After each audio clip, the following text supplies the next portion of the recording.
Hello, good afternoon, welcome to the midweek, well, good evening, in fact, and good afternoon for those over in America and the rest of the world. Welcome to the midweek mix-up weekend edition with myself and my co-host, the General C. How are you doing today, sir? Hello. Yep, I'm doing good, mate. Doing good. I had a crazy stream last night, as as you would know. You joined me for some of it. Yeah, Um, Played some Destiny 2, and there was a lot of subscriptions from Silent Cypher. You gifted as well, and my good friend Smooth Dog gifted as well, and it was crazy. There was like 102 subscriptions in total. A lot of love there, and I really appreciate it. Thank you for all that, everyone. That means so much to me. yeah, insane, insane. And Cypher's in the chat. Hello there, sir. Good evening. Hope you're well. Yeah, before we get into anything, of course, um, thoughts out to everyone affected by 9/11. Of course, today is the 21st anniversary of the 9/11 attacks.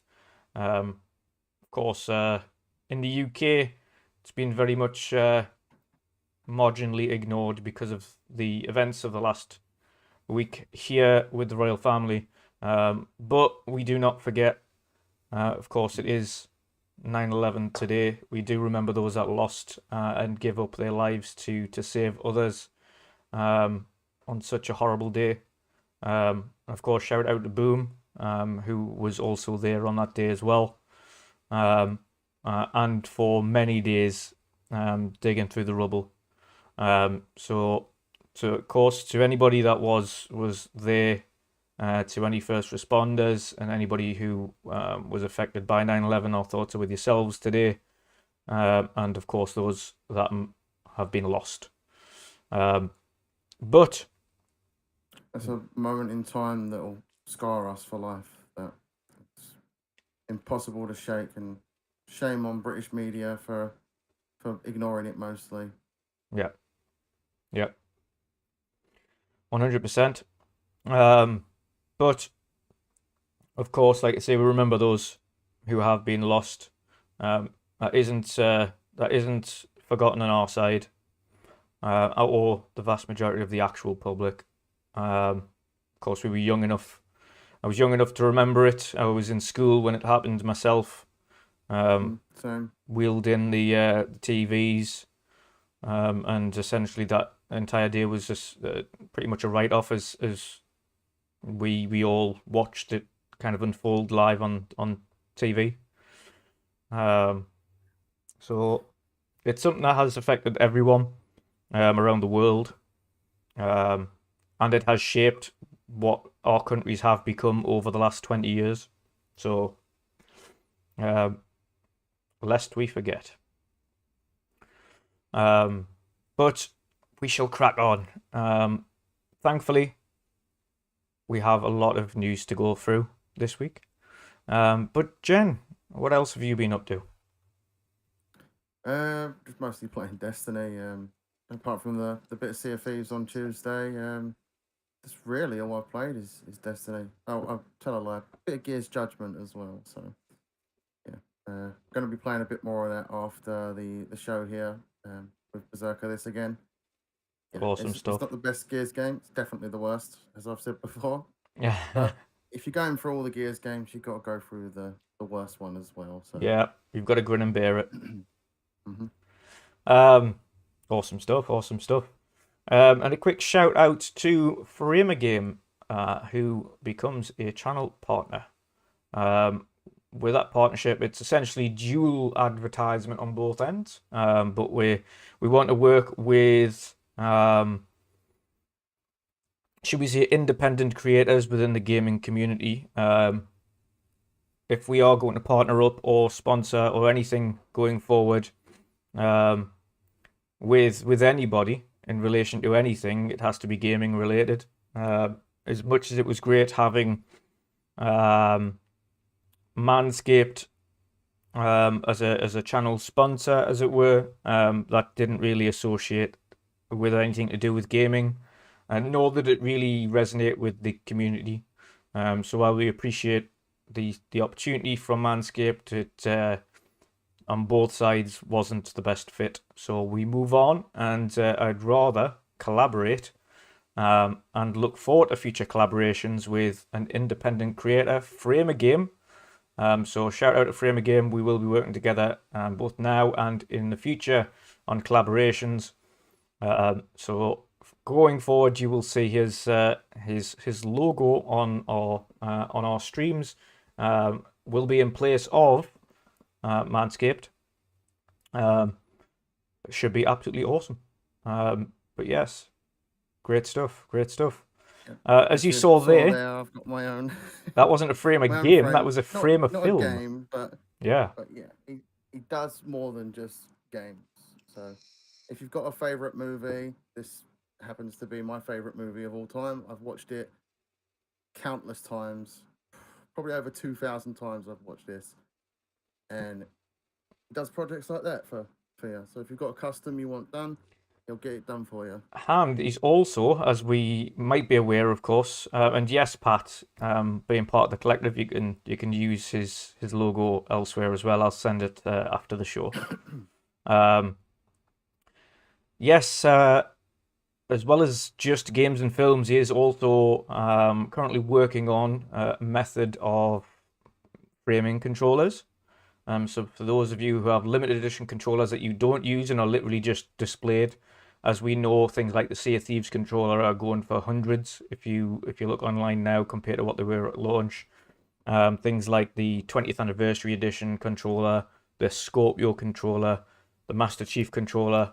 I'm gonna get this framed when I get my new Elite when the Design Labs one comes out. Nice. And also the Forza Horizon one, essentially. So yes, it's awesome stuff. Of course, a lot of things in the work.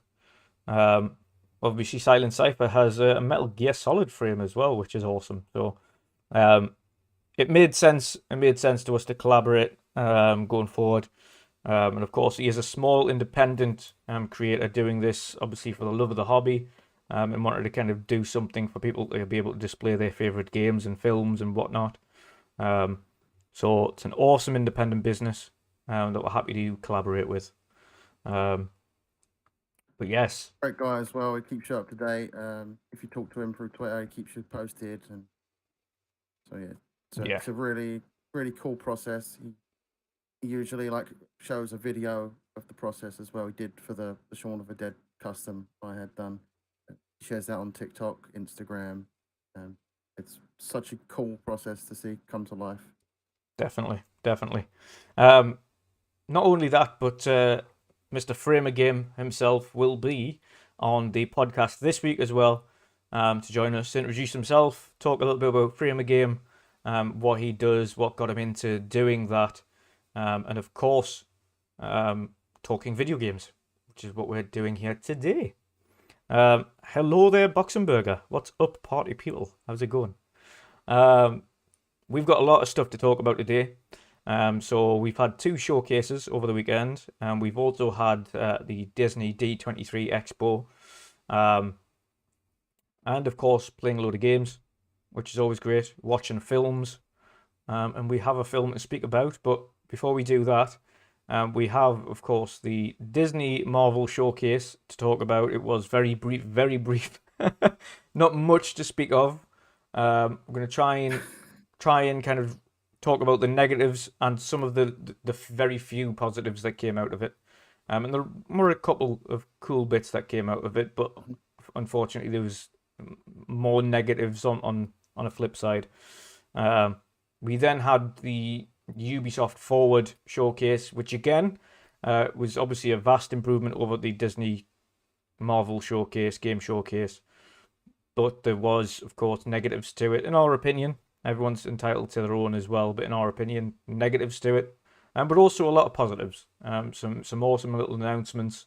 A great view on the future of Assassin's Creed and some of the titles they've got coming up. And some awesome price points as well for the games that they've announced.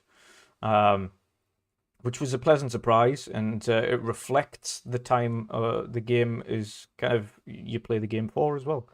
But yes, and the movie we'll be speaking about today is Thor: Love and Thunder.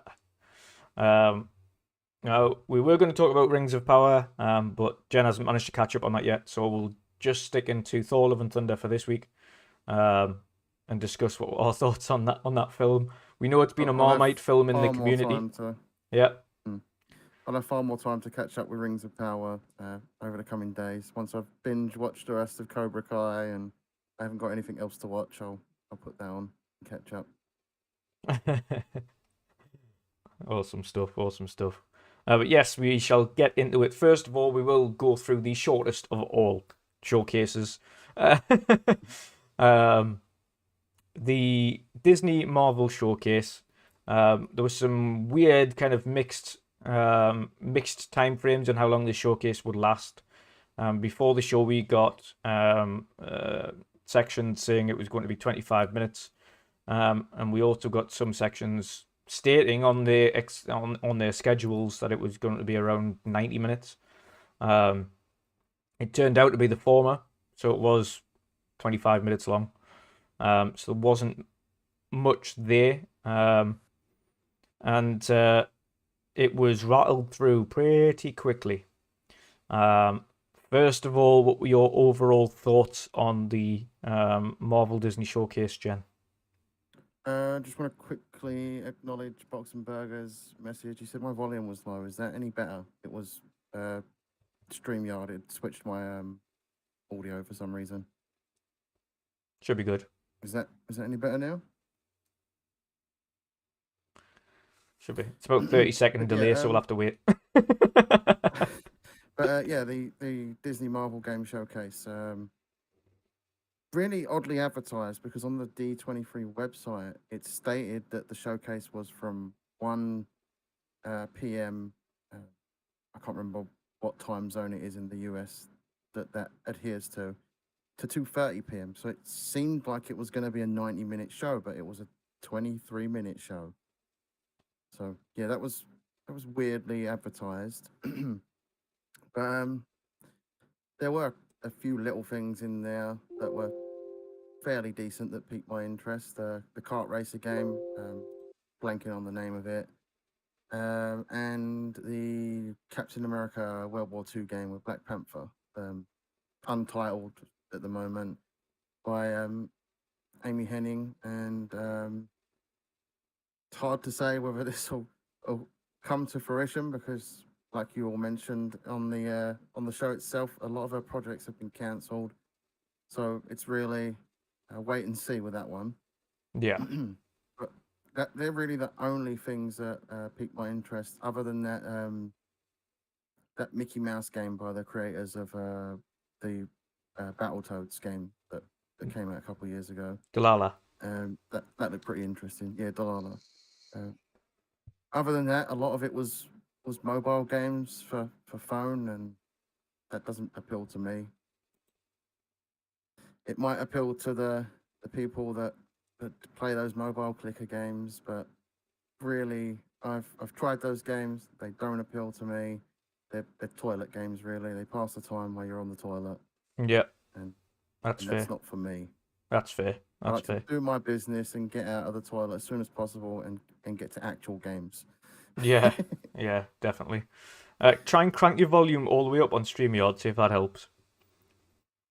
Yep, I'll try that. It's weird because it's coming through perfectly fine on this end. Is that any better?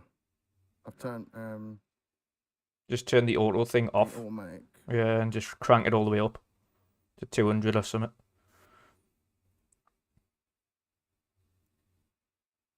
All right, that's at max volume. That'll do. There we go. That's fine. That sounds good for me anyway. Let's see what happens. It's weird because it's never changed any other time, and there's people saying you're low, but it certainly seems fine, unless it's just my microphone being that close to me that you sound positively quiet, and there's absolutely no way that you still sound. Unless my GoXLR has had an update, I have no idea. Boxy, you can stop blaming OBS. StreamYard's just as terrible. OBS is fine. It's picking it up perfectly fine here. Um, It could be my Go XLR's had an update and messed around with some of my settings. I'll have a look. no, it's literally see better level. Thank you, Silent. Silent's got good ears today. There we go. We'll see what it's like when it's OBS is not I don't messed think up. I've ever really had OBS problems audio-wise that frequently. Just the occasion where it'll switch over back to default. That's the only thing that gets me. Yep. It's the only thing that ever messes up is just the standard thing. But never mind. Never mind. We will crack on. It sounds all right. Levels slightly echoed. It will be because it's coming through on my end louder now. I'll just turn my volume down a little bit. There we go. But yes. Yeah, the echo will be coming from me now because it'll be reverberating through here because he's that loud. Because all the deaf people in the chat. I'll turn it down. No, just a don't. smidge more. Just leave it. I can turn my volume down. That doesn't offend that, so that's good. No, that's we have yeah. So it was a few good things that came out of it, as you mentioned. The kart racer. I'm really looking forward to the kart racer. That'll be cool. The game from Delilah Studios. Of course, Disney Illusion Land. Looks absolutely awesome. And hats off again to Delilah for getting a Disney IP. That is absolutely a huge deal, no matter which IP you get. It is a big deal for an indie studio in England to get a massive Disney IP, which is Mickey Mouse, Minnie Mouse, Donald Duck, and Goofy. You couldn't get any bigger characters in the Disney universe than the literal main characters. So shout out to them. Congratulations. Looking forward to playing it. Of course, it's coming out on PC and Switch, or just Switch, I think, at the minute. But no doubt in the future it'll go to other platforms. Should be awesome. And again, congratulations for that. And of course, then we found out about the Amy Hennig game, which was what you wanted, Jen. It was, of course, Captain America, Black Panther. Set in a World War II setting. Rumors were right about that. Yeah. Oh, well, leaks, should I say? They weren't rumors. Yeah. And of course, it's one of them set in a World War II setting. We don't know about the other one because apparently it's kind of two different stories. Yeah, I'd imagine it'd probably be set maybe the same sort of timeline, just different in areas. Wakanda. Yeah. Which is going to be awesome. So I look forward to seeing what that's about and how that kind of and what the game looks like and how the game plays and everything else. But we don't even have a name as yet.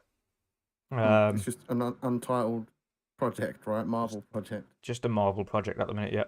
Just a Marvel project. So we shall see how that turns out. Judging by that reveal, though, it's still a way out. A long way out. I imagine we probably won't see that for another 3 years. Yeah, I was hoping that Disney were going to go all out with this showcase. Yeah. I think a lot of people expected it with the time frame shown on the D23 website. Again, disappointing. Looked like it was going to be 90 minutes, 23 minutes. But oh well, it is what it is. Hopefully next year they bring their A game and have a lot to show. Yeah, fingers crossed. Fingers crossed. But yeah, other than that, it was filled with a lot of mobile games. And overall, the presentation seemed a bit rushed. That's not a direct go at the host, of course. It was his first big thing doing a presentation like that. He did a good job in a sense, but I feel like the way that Disney wanted it done was at that pace. They wanted to kind of just rattle through it. Yeah, it felt like they wanted it really brushed over fast so we could move on. Yeah. Hopefully they learn from this one. They've got a lot of projects in the work that they didn't talk about. A lot of projects. So many Star Wars projects. They kind of used them in a sizzle reel at the beforehand and afterwards. They showed off Jedi Survivor, they showed off Avatar and things like that in a sizzle reel, but didn't mention really thought any of we them. would have seen Jedi Survivor here. Yeah. It would have made sense, considering it's coming out, March time, Yeah. unless Makes maybe me there's think it's not. potentiality that it gets delayed. Yeah. Makes me think it's not. I'll get pushed back a couple of months. Which, to be fair, is not the worst thing in the world, and I'm really looking forward to playing it. But the beginning of next year is so packed that it's inevitable some games are going to move. But yes, that was pretty much it. To be fair, overall, it was a pretty weak showing from Disney as a whole. For themselves, and we're talking about their major IPs and major AAA games that they're kind of working with. They didn't show any of them. We know how many they've got and how many are in the works. But it doesn't look like Disney really put the effort into to go and showcase those games, which is weird. Or work with the studios enough to get new trailers or info from them. But never mind. Never mind. All in all, a below average showing for me. And they can do better. And they can only get better. If I had to give it a rating, I'd give it a 3. Yeah. I'd probably give it a 4. Only because there's a couple of little cool things in there. But outside of that, they didn't highlight any of their major releases. None of them. None, which is a shame. Yeah, it was weird. I would expect them to go all out of a first showcase to show that they've got big stuff to show. Yeah. They didn't. I mean, it felt very pointless. They could have just released these trailers online and they've been done with it. Yeah. But like I said, hopefully they improve that next year if they do the same sort of thing, game showcase. But we'll see. I would imagine they will. I think they'll look at the feedback, and hopefully from there they'll improve. I would imagine they will, to be fair. We're just going to have to wait and see. But moving on from the Disney game showcase, we also had the Ubisoft Forward showcase yesterday. Yesterday? Was it yesterday or the day before? Yesterday, wasn't it? God, everything's blurring into one now. We also had the Ubisoft Forward showcase yesterday. I would say slightly above average showcase. Slightly above average, but nothing more than that. As we pointed out again, similar to Disney, excluding the Assassin's Creed announcements, they did not really... In fact, they didn't showcase any of their upcoming games, really. They've got a lot of games in the works as well. The only one that they showcased that wasn't mobile outside of Assassin's Creed was The Division Heartland and Trackmania. Of their what we would class as big games, we're not talking about the casual games like Just Dance and Rocksmith, etc., which are very niche games. And of course, more power to people who enjoy those, but the vast majority of us who watch these gamer conferences don't. I'm honestly surprised we didn't even see anything to do with Splinter Cell. Yeah. Not even the announcement trailer or whatever you would expect to see from Ubisoft. Not a peep. Same with Prince of Persia, the remake. What happened with that game? Yeah. Not even an update from that. Absolutely mad.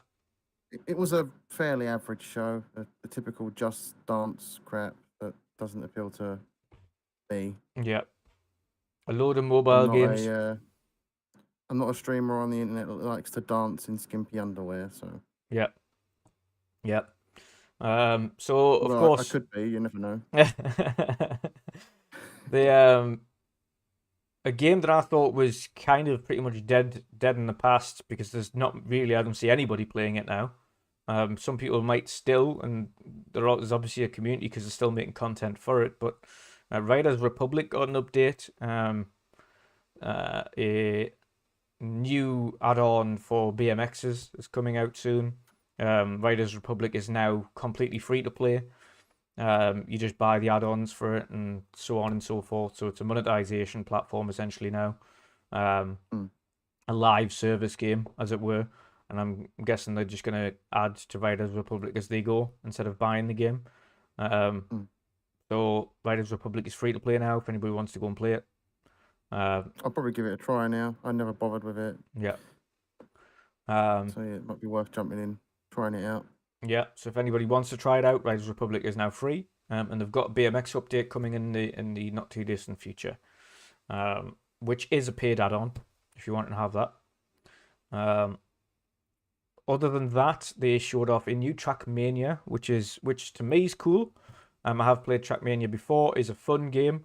It's very quick, but it does allow you to create custom tracks. There's mentioned something like 230,000 tracks have been created by the community, which are going to be available to the new Trackmania players on day one when it launches, which is awesome.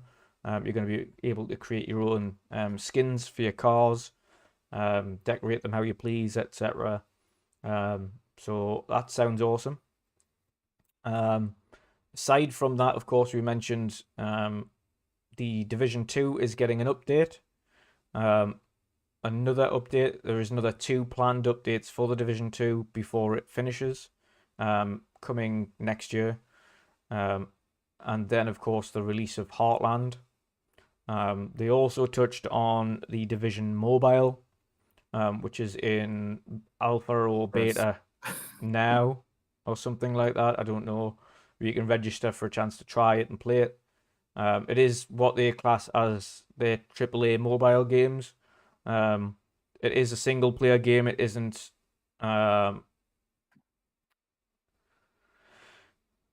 How would you put it? It's not like a Pokemon Go where it's just filled full of course it'll have microtransactions, but it is heavily single player based. They're also bringing out Rainbow Six multiplayer.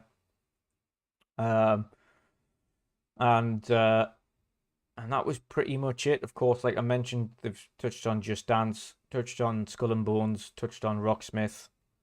That was pretty much it from that side. Well, what I want to say about Skull and Bones is the more I see of it, the less interested I become. Yep. And it's weird that they continue to only showcase CGI trailers and not continue to focus on the game and the actual gameplay. When is it actually due out? That's I have no idea. November, isn't it? Possibly. Is it November? I'd imagine so. I really wouldn't be surprised if that gets pushed back.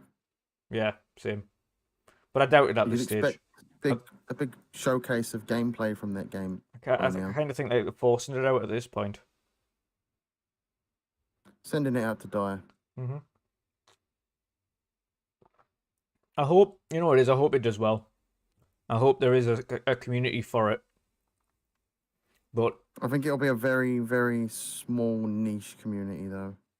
But the way I say it is, the ship battles that we have on Sea of Thieves are far more exciting than the ship battles you can have on Skull and Bones, where you just literally control a ship like it's a plane in Battlefield. You select your weapons and you fire them.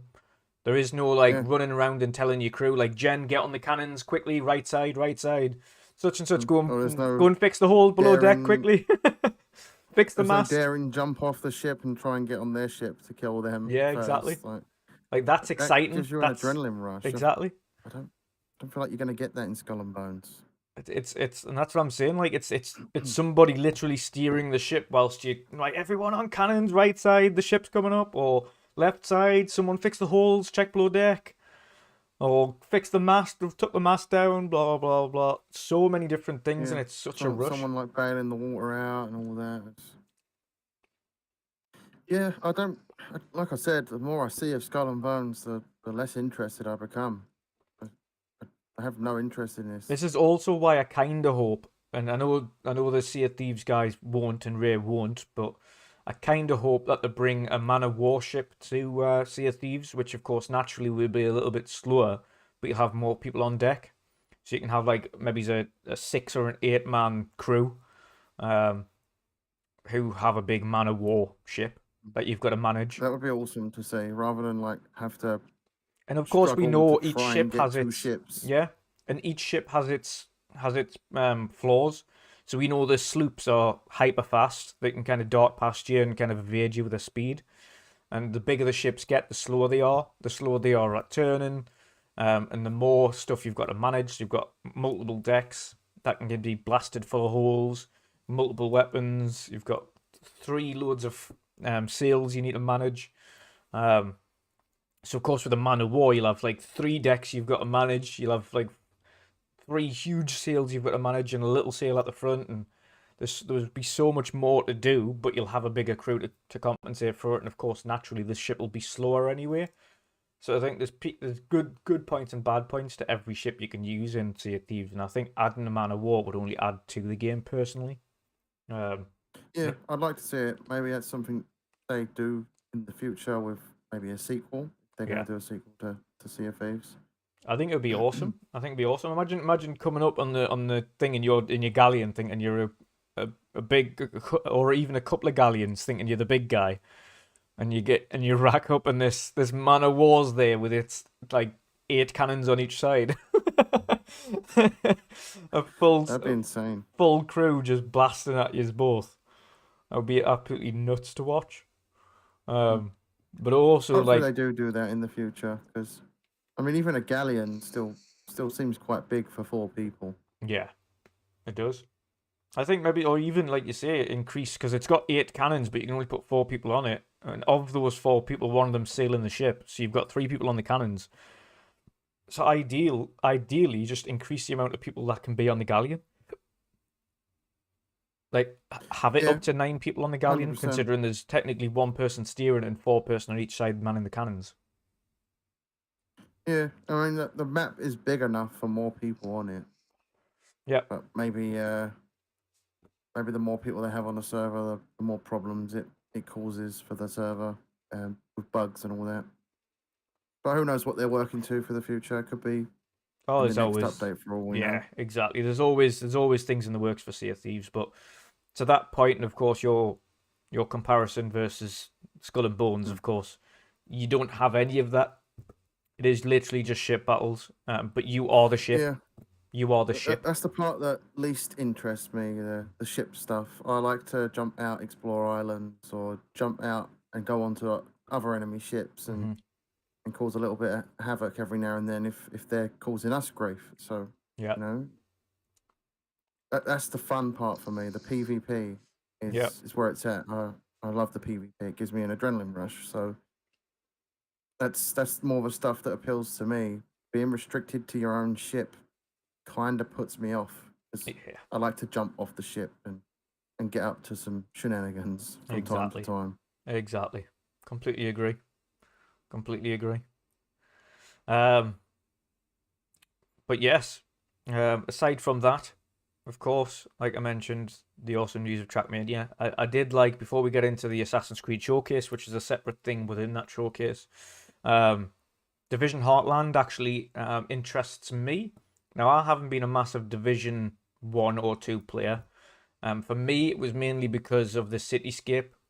I'm sick to death of, like, if I want to play a cityscape shooter, then I'll go on to the likes of Battlefield, etc., which you can go into cityscapes and you can fire at each other like that, or Call of Duty, which is mainly just shooting around cityscapes or full cities or towns and things like that.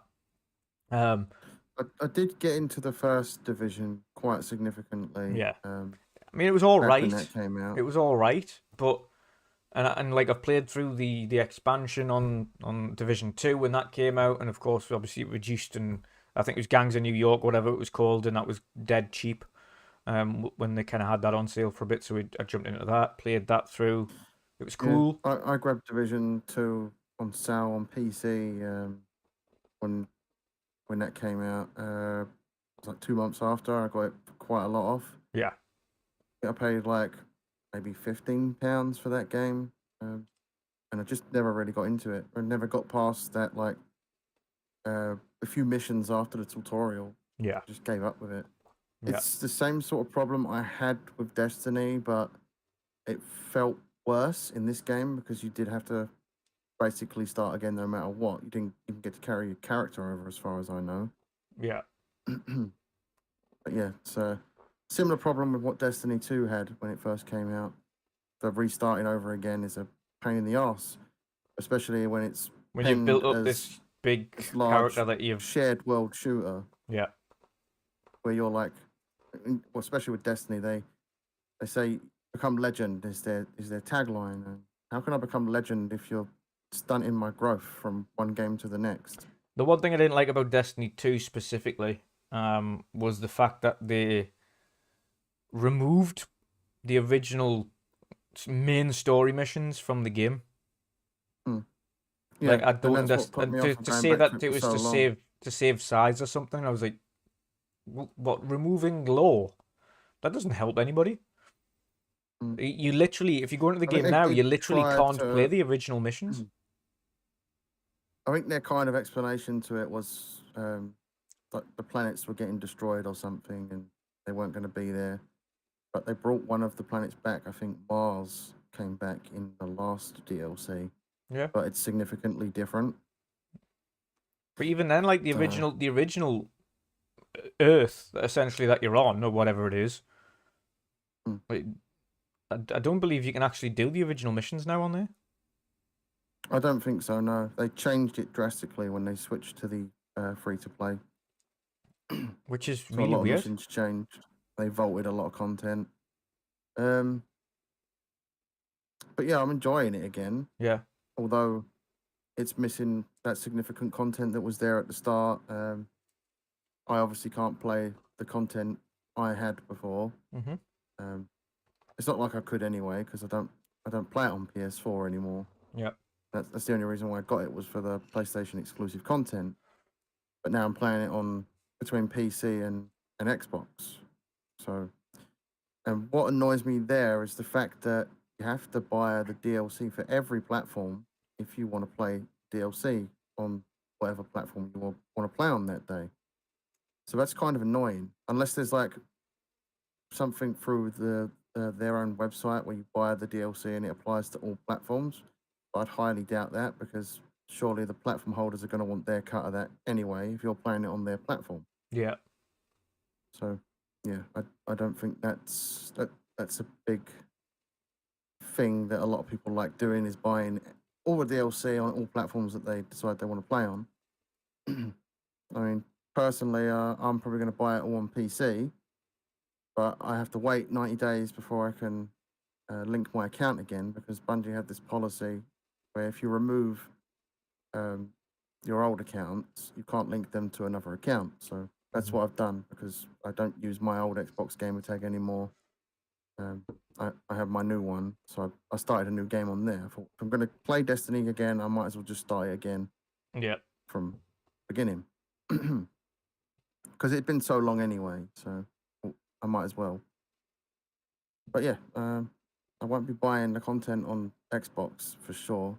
I'll switch to PC when that 90-day time period is up. So I'm probably just going to hold out till then. Yeah. And by then, it'll be closer to the new DLC being out anyway. Yeah. Exactly. Exactly. But for the Heartland, it intrigued me because it was more like going through, and I think it was mentioned in chat when I was watching it as well. Don't know whether or not it was Silent Cypher or somebody else. Kind of like the State of Decay. It was like this very rural town, and you're going through a neighborhood. Suburban Like areas. a very suburban area as opposed to a cityscape, which is much more interesting for the division for me, because of course suburban areas can give you a far more different feel to the game. As much as you still got this kind of RNG looter shooter, which is what it is.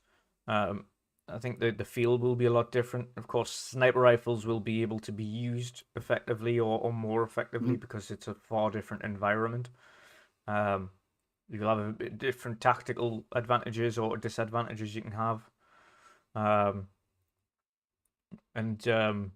Yeah, it looks like it's far more, to me, it's far more intriguing, much more of an intriguing game to get into than the previous two divisions for me.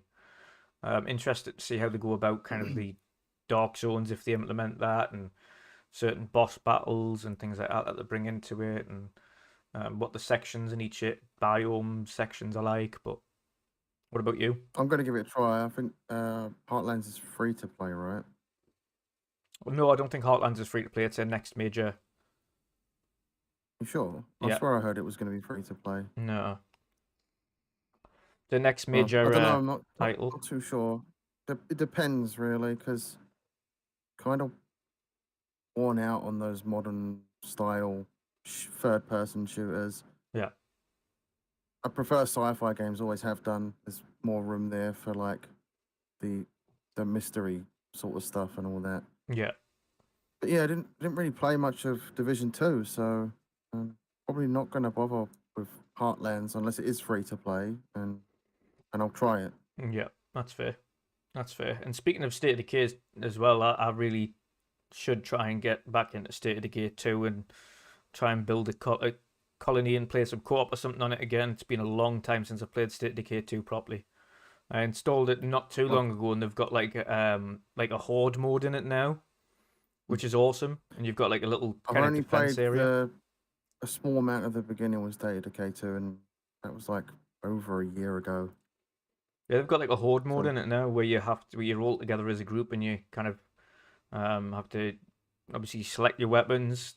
Everyone can select their own different individual weapons. You get ammo and things, and then go and get supplies which drop out in the field, and you've got to just defend against loads of waves. And of course, then you've got this traditional mode, which is simply the State of Decay, which is survival.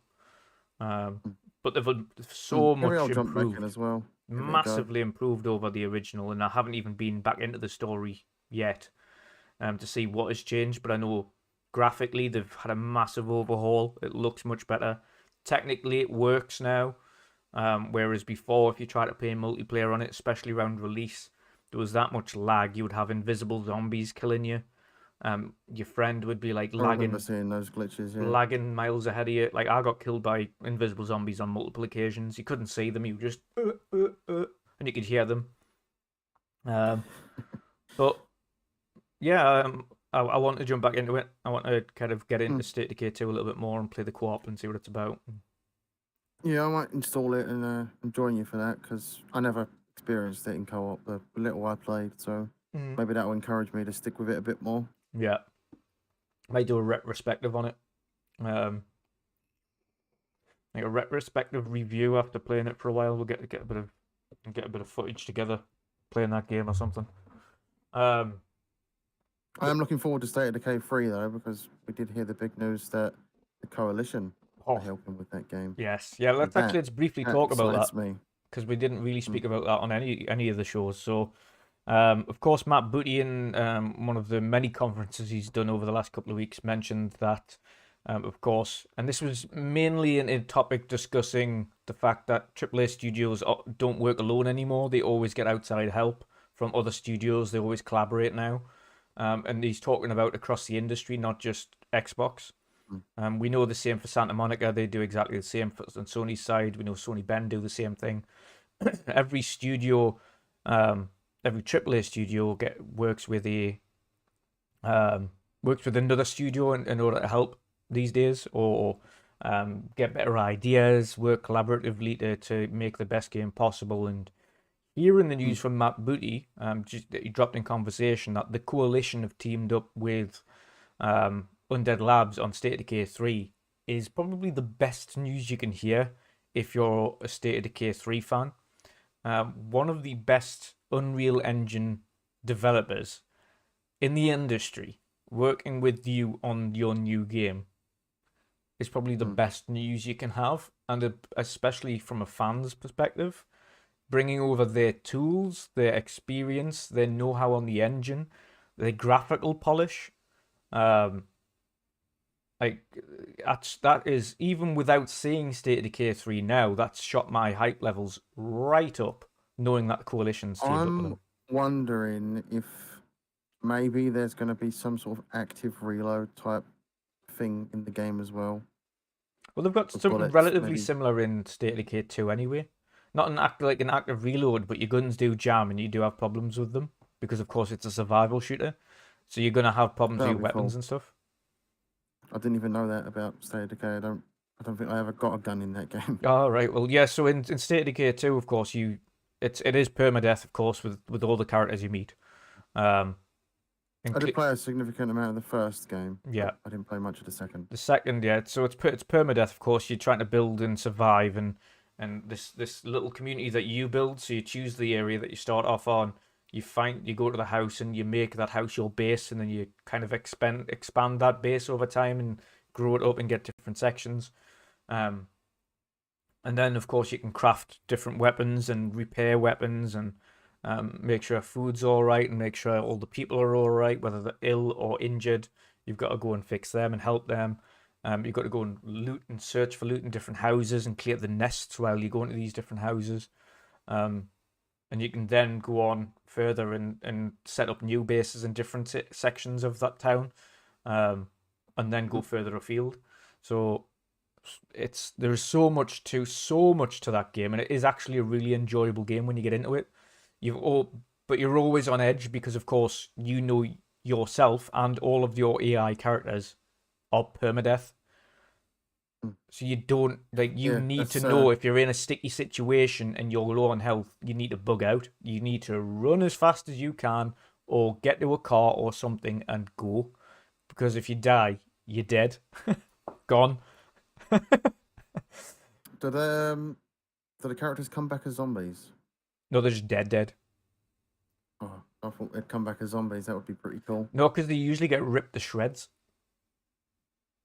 So they're not like just eaten. Like they're usually like, if they do die, they're usually like dead and then mauled by like 20, 30 zombies, or a big kind of berserker type zombie will come over and just like rip them in half.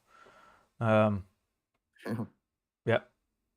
It's pretty brutal. Yeah, I'll get that installed. Play a bit in the week. Yeah, maybe. Definitely. We'll set up a time where we'll play it together. We'll record some dual footage where we're playing it at the same time, and because I've played, like I say, I've played the game before the patches. I haven't played the story mode section of State of Decay 2, since they've dramatically updated it. So I'm looking forward to trying it out. So it'll be same for me. It'll be essentially like a brand new experience again because they've improved it that much. So we'll get our first impressions of it again. A bit like, and shout out to Thistledew, because they had an awesome one in the middle of the week with Stranded, I think it was called, the game. With him and Scope, with Paul and Scobie one is on point. It makes me laugh seeing their thumbnails, and then they show like how they made the thumbnails as well on Twitter, like step-by-step pictures. It's just the funniest stuff I've ever seen. Yeah. So shout out to Thistledew, and obviously Paul playing with Scobie one on Stranded. That game actually did look quite interesting. I was tempted on playing that multiplayer with somebody else as well, but we'll see how that goes. That's the kind of thing I'm looking to do potentially for Stranded Deep, I think it was called. That's the kind of thing I'm looking to do for State of Decay 2. We'll do kind of some collaboration on that one and put some like retrospective kind of review or impressions of State of Decay 2 following its massive changes. But yes, now moving on to the Assassin's Creed news. So we've got a lot of Assassin's Creed info. Of course, it's 15 years of Assassin's Creed, so they wanted to celebrate it correctly. We are getting multiple Assassin's Creeds across multiple platforms, including mobile. We know they're releasing an actual AAA single-player Assassin's Creed game on mobile, which is based in China. What was the project name they gave that one again? I'll quickly try and find that because I actually don't remember. Was it Assassin's Creed Red? That was the Oh, it was a mobile game, wasn't it? The mobile, no, that was Japan. That was the big console game. It was something like that. Might have been Jasmine or Emerald or something along those lines. Oh, this IGN article doesn't actually have really any of the Assassin's Creed games for it. Maybe I clicked on the wrong one. Let's have a quick scan. Right. This one got it. Assassin's Creed Codename Red. Jade. That's the one. Jade. So That's the one in China, right? that's the China mobile one. Yes. So the mobile game that they're releasing, of course, specifically for mobile, is Assassin's Creed Jade.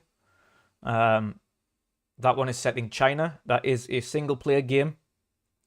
So a AAA Assassin's Creed single-player game. And I do believe that is exclusively with Netflix. So essentially, I do believe if you're a Netflix subscriber, you'll be able to play Assassin's Creed Jade when that releases. The other side of that exclusivity agreement I think that for Netflix. that might be the other mobile game. No, that is they the didn't one. actually show a trailer to. No, that is the one, Jade. The other side of that is, of course, and Netflix as part of that deal is that they get to make a Assassin's Creed show, which we didn't see anything of, but we know that they are creating an Assassin's Creed series for Netflix, and creating Assassin's Creed Jade for their push into mobile games. Because I don't believe Netflix are going to come into console gaming. They are going to remain specifically for mobile games as part of their subscription service. So we will see Assassin's Creed Jade as part of the Netflix subscription service on your phone. But I could imagine Netflix maybe lending their IPs to game studios to do console stuff, but their own stuff will be mobile. Well, we've seen a Stranger Things game. I don't know whether or not you've played it. It is like a 2D top-down. I played a bit of that. Yeah, wasn't that great? Bit naff. Yeah. But yeah, we've seen a couple of them, but nothing done AAA style. But we'll see what happens in the future. You never know. But there were some other major announcements for console, of course, and there's a lot of it. We spoke about this midweek as well, and we'll touch about this first before we get into the big console announcements. And that was Project Infinity. Now, myself and Boxenberger spoke about this on Thursday, and I think we touched on it last time. But Infinity essentially is what we thought we would be, is essentially a hub to access every Assassin's Creed that's ever released, but allow you to access them in a different method. So it's a bit like going into the Animus, and essentially if Infinity is the Animus, where you're able to dive into certain sections of each game and play them. How that'll work in retrospect is another thing, though. Essentially, are you able to access every game from the hub, and it has a bespoke mission or bespoke area for you to jump into Infinity, or into each world for you to explore as part of Infinity. Or is this literally what the likes of the Master Chief Collection, etc., is, where you can just select the game you want to play and play the game? Or like Battlefield is, because if you have a look at the Battlefield startup, usually you can kind of just select which Battlefield you want to play if you've got them all, and you select it, and then it takes you to that one. Similar thing with COD as well, don't they? Yeah, COD's the same. Latest COD always has the older CODs attached to the menu screen. Yeah, so you can just go on and it'll just launch that one instead. Yeah. So it sounds like it could be something like that. Although a bespoke package would be quite cool as well, where you're kind of in the Animus and you can just appear and it just loads straight into this world, no matter which one it is, whether it be Ezio's original world or any of the newer ones like Mirage or Jade or anything like that, Hex. But yeah, it's certainly interesting. But yeah, and they also announced that they're doing multiplayer stuff for Assassin's Creed again, and that'll be in Infinity. So very interesting. It's interesting. Personally, I never really got into the multiplayer of Assassin's Creed. Wasn't for me. Maybe they're going to try a few different things with this, which could hopefully be something there for me. but the way they sort of talked about it was more as if it's going to be similar to what they've already done. Yes. That's what I took from that, at least. Yeah. Yeah. And fingers, we were mentioning it as well when, kind of in chat when I was watching the stream as well. You were saying if this is a bit like, what was that? What was that game you mentioned in chat yesterday? If this is like something else. Like a co-op game, Yeah, like a two-person Army of Two style. Army of Two I'd style. like to see that with Yeah. Assassin's Creed. Like an Army of Two style where it's only because I think Assassin's Creed would only work really as a two-player co-op. I think anything more than that's a bit overkill because I think then you'd be a little bit overpowered. And they could do a similar system as well as Army of Two, where like one of the assassins is taking the focus while the other one is sneaking around to the target. Yeah. Stuff like that. I'd like to see that as a co-op Assassin's Creed game. I think that would be a big change and improvement to Assassin's Creed, even if it was just like a separate standalone thing. Yeah, it'd be awesome. Be a good time. It would. It would. We both kind of said that as soon as I mentioned. I was like, it would be absolutely awesome if they're announcing kind of a multiplayer here, and then at the end they said, "Oh yeah, we are kind of investigating how to make that work properly." I mean, even if they took the idea of Spies versus Mercs from Splinter Cell, and put that with Assassins versus Templar, they could easily do something like that. And I mean, I would give it that spin. I was going to say I would personally love to have the actual single-player story be co-op. So yourselves would be two people, and you'd be walking around and doing the missions and trying to figure out how to do it best. And as you mentioned, one of them being the distractor, the one who causes fights and gets all the guards, whilst the other one goes and sneaks off and assassinates. That would be awesome. That would be the best way to do it, personally, anyway. And that would get me playing more Assassin's Creeds, I think, if they had a co-op involved. I think it'd be awesome that way. Yeah, it'd probably be the same for me as well, because obviously the big, large open world Assassin's Creed games don't really appeal to me these days. Didn't really get all that into Valhalla. I tapped out about 30 hours in, and I wasn't even halfway through the game. Yeah. So, yeah, kind of over those open world Assassin's Creed games. More looking forward to Mirage. Yes. And speaking of Mirage, of course, Mirage returns to the roots of Assassin's Creed. Of course, it's Baghdad, isn't it? Yes. So Mirage is set back in Baghdad. It is the original lead character again coming into it. Not Ezio, that is. Sorry, it's what's his face from Valhalla. Forgotten his name. I can't remember. It's set like 20 years or 25 years before. 20 years before Valhalla, right? Yeah.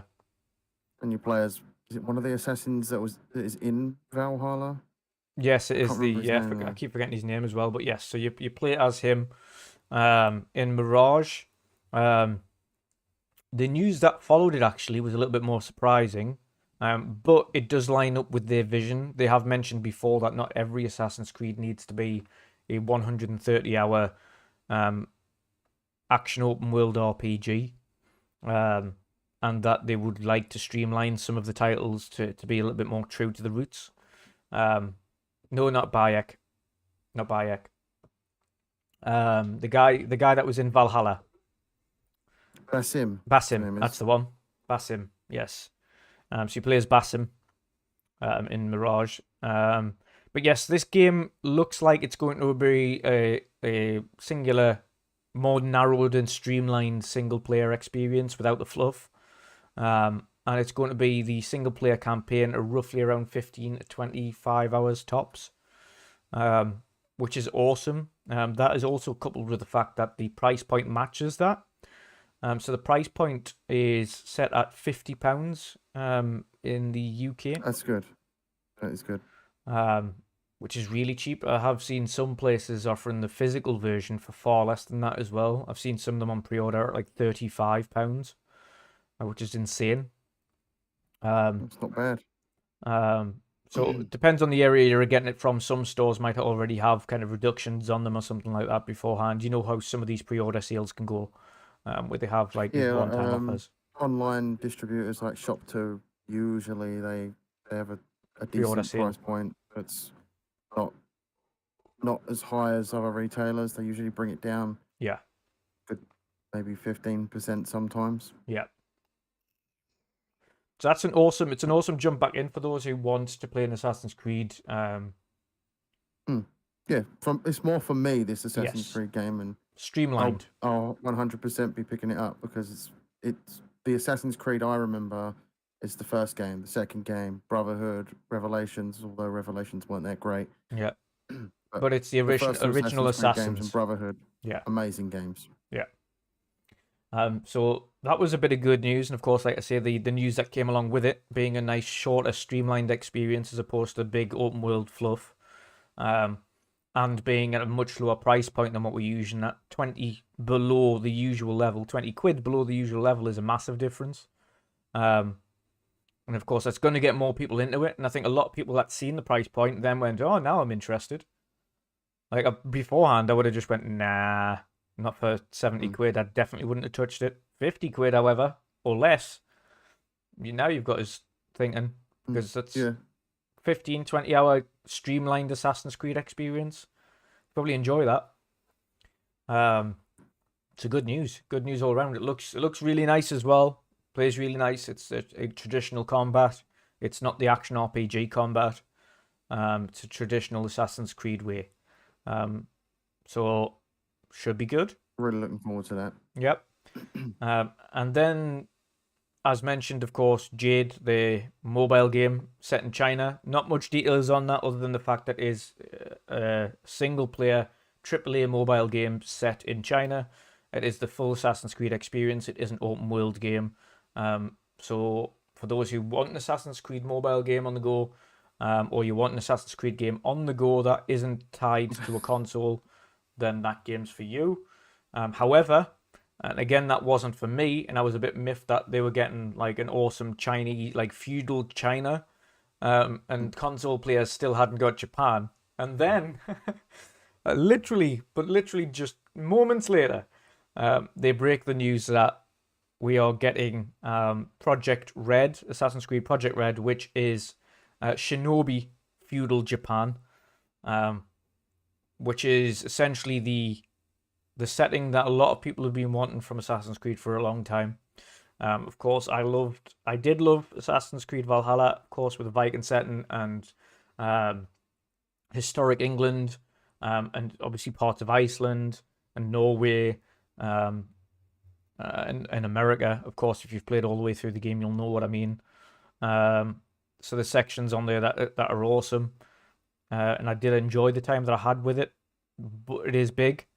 But seeing their version of feudal Japan, to see what they can create, is definitely very interesting. Now, again, I did a comparison, say, versus Ghost of Tsushima. That's obviously feudal Japan as well. That is a beautiful game, awesome combat, cool story, awesome set pieces. That is essentially something that they have to look at and say, okay, how can we improve upon this? And how can we do better than this and put our own spin on it? I think feudal Japan's going to be the one that I go into, so I'll be probably missing Mirage. Mirage is set to release next year. I'll probably be missing that. Project Red is expected either the year after or the year after that. I would imagine the year after. So I'm looking forward to kind of giving Assassin's Creed a break for a year or so. And then, of course, seeing what Project Red is all about and feudal Japan. And, of course, as Boxy mentions in the chat, on the new engine. I don't think we'll see that new engine being used for Mirage. I think, obviously, that one is being a smaller project. They probably want to leave that to the next major. As they've mentioned it, the next major one in the franchise is Project Red. That is the new kind of where the franchise is going.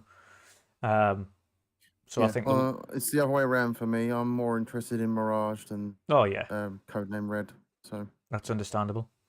And of course everyone's gonna have their ideal settings. Of course, we know Project Red's gonna be that big open world ARPG. Which is why I don't mind giving it a miss, like giving it an Assassin's Creed a miss for a bit, because the last one I played was like 70 odd 100 hours. I had enough of Assassin's Creed for a bit then, so I'm happy to give it a couple of years and then play another one. So enough time between them. And Mirage, of course, I wasn't the biggest or the most fond of the original Assassin's Creeds.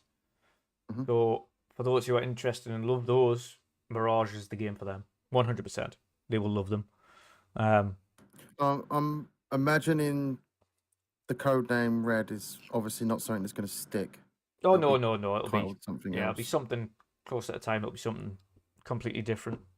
It probably have something to do. Probably have something to do with one Hexe or whatever. Yeah, we'll pronounce. Get into that one next as well. But Project Red, it's probably going to be something to do with Japan specifically.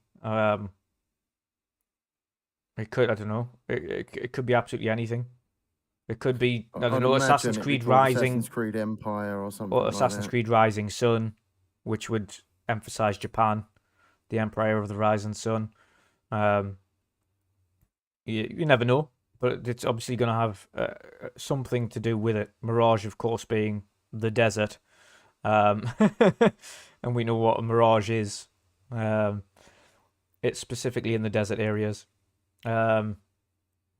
But yes, and that obviously those weren't the only two projects. An entirely different project and altogether is Project Hex, which is based around essentially witches, and potentially the essentially the era of which is kind of the lynching and hanging of the witches or apparent witches, etc. What do you make of that particular project? Piques my interest because I'm thinking maybe they're going to put magic abilities in it. Possibly, they did say it's going to be very different. Yes. From some of the stuff from Assassin's Creed in the past. So maybe we see magic and stuff in this game. And curses. This, out of most of the other projects announced, apart from Mirage, piques my interest. We don't obviously know how far away this one is. Yeah. But yeah, I'm interested in that. The witch trials, very interesting subject. So to do that next in Assassin's Creed after, I'd imagine after this Codename Red, this will come out. Yeah, so imagine that one's like 25, 26 when that one comes out. I'm wondering if this one will be more along the lines of a scaled back Assassin's Creed game as well, rather than a massive. Yeah, I think, you know what I think they'll probably do going forward is Mirage, which is scaled back 15 to 20 hour linear game. Project Red, big action open RPG, massive open world. Next game, 15 to 20 hour linear game. Next one. Yeah, like it rotates. Just like rotate. Smaller game. Rotates. So people aren't like burnt out on it. Open world. Yeah. Because obviously you had 3 back-to-back huge open worlds in Odyssey, Origins, and Valhalla. Like, all 3 of them were humongous games. Really big. So it'd be nice to see them do that rotation. Give us Mirage, which is 15 to 20 hour linear, without the open world fluff and side quests and things. Then you get your big open worlds again with feudal Japan, which I think, if you think about it in the grand scheme of things, would only work as an open world game to really showcase the beauty of Japan. Whereas something like a game set in Baghdad, Ghost of Tsushima, to be honest. Yeah, and I know that's a great game because everyone I've talked to about that game said it's a great game. Yeah, I don't really get on all too much with third-person open world games. Yeah, very few grip me, like Red Dead Redemption. That game gripped me, stuck with it all the way through. Yeah, Assassin's Creed games that have tried to do this. Valhalla was the first one I tried. I did recently try Origins because it's Yeah, on Game Pass, and I didn't get into that either. It was the same thing. I was like, no, I can't play this. It's not for me. yeah. And it does. I'm exactly the same So with open yeah, world games. Exactly the same. Like, unless the story grips us within that opening kind of hour or mm. so, that you've already lost us. You've already lost us. But unless I'm I gripped mean, like pretty much immediately, I'm gone. I'm mm. out. I mean, if they were to do a cowboy setting Assassin's Creed game, I'd 100% jump in on Well, that. the funny thing was So with me for Valhalla was I was rushing through because it was about 6 to 7 hours that you played in Valhalla before you get to England in the first place. You get it's a fair mm, chunk of fighting and a fair chunk of exploration you do in Norway before you even cross the sea. And I was just trying to rush. I was like, just get us to England. Like none of this stuff bothers us. I want to go over there and I want to do the fighting against the English and mm. see England. So I was just trying to rush through to get to that stage and then focus on the story when I got to England. Um, but I can understand for so many why they just didn't get into Valhalla, or Yeah, the rest of them for that matter, because they're very long, very long. yeah. It's a lot of the fluff stuff you have to do to be able to get to the right level to do the missions to be able to complete the actual main story of the game. Yeah, That just puts me off. I like to go through the main story of the game. I usually do very little side quests until after I complete the game. yeah, So there's a lot of quests in your way if you want to progress through the story, and that really puts me off. yeah. That makes sense. That makes sense. Um, but yes, other than that, that pretty much wraps up the UB showcase. So it wasn't huge amounts as I mentioned. But it was certainly better than the Disney showcase. Um, Definitely, yeah. yeah. And Boxy, yeah, you've got a point, but Odyssey, in Boxenberg's opinion, Odyssey was the best AC game, and still one of the best games of last gen. I agree to a point. Odyssey was a great game. Of course, it wasn't the best of last gen for me, but um, or one of the best for me. It was a good game. Mm. I enjoyed it, but again, it wasn't a setting that interested me the most. Um, I'd say probably Brotherhood yeah, was the best game, in my opinion. yeah, fair enough. But it was a beautiful game. Odyssey and Origins were both very beautiful games in completely different settings. One thing I liked about Odyssey was the recruiting your crew, creating a better ship, having that ship combat in there as well. Of course, in charge of a big kind of Spartan army, as it were, um, which was cool. Um, and then some of the kind of war segments on it were all right as well, but could have been a little bit better. But again, everyone's got an opinion. I loved Valhalla more than Odyssey and Origins. Boxy loves Odyssey more than Origins and Valhalla, and Jen doesn't like any of those and prefers the originals. Yep. Yeah, I prefer them because I grew up with the yeah, first Assassin's Creed game. and that's the same. I mean, It's the same with my best mate as well. He grew up on the originals, so the originals will always remain the best ones for him. yeah, it's what makes me really glad that they're going back to that direction with some of these Assassin's Creed games Mm. because it brings focus back to the people that prefer the old style games. But they're also still doing stuff for the people that prefer the open world RPG type Assassin's Creed games. And that's a perfect balance, in my opinion. Yeah, Now I've got an Assassin's Creed game I can enjoy. yeah. And hats off to Ubisoft for thinking that like that is Mm, that forward thinking. Like we can have the best of both worlds. We've got enough mm, studios, and they do. Ubisoft have as many studios, if not more studios, than Microsoft under their wings. It's insane the amount of studios they've got actually. They've got enough studios to make multiple projects in the Assassin's Creed line over the next few years to cover everybody's needs and wants. So they've mm. got the mobile, they've got the short linear original story, they've got the big action open world RPG, and they've got a brand new project in Hexen, which is going to be different entirely. So It's good news for Assassin's Creed fans, and it's good news for people who want different things out of their games as well. Everyone's going to be happy in the long run. 100%. I can see a lot of people that stopped playing Assassin's Creed because the way the game changed drastically into an RPG open world are going to come back for these smaller games. Yeah. But it's good, like I say, for me, it gives me a chance to have a break and then jump back into Red. For people who missed out Valhalla because it wasn't for them, they're going to jump back into Mirage. And then in a couple of years' time, they'll be able to jump back into Hexen. So they're going to have this nice, okay, I'm going to have this, and I don't want to do Feudal Japan. It might look nice. They'll probably buy it, but they probably won't play all the way through it. And then they'll jump back into That'll Hexen. probably be me because I do like the feudal Japan setting. I'll end up caving, buying the game, and tapping out like 20 hours in. I'll be like, no, I'm done here. Yep, too Did big. what I wanted to do. Yeah, too big. To be fair, like I say, if it wasn't for the Viking setting, the Norse mythology, and everything around it, I would have tapped out of Valhalla long before that as well.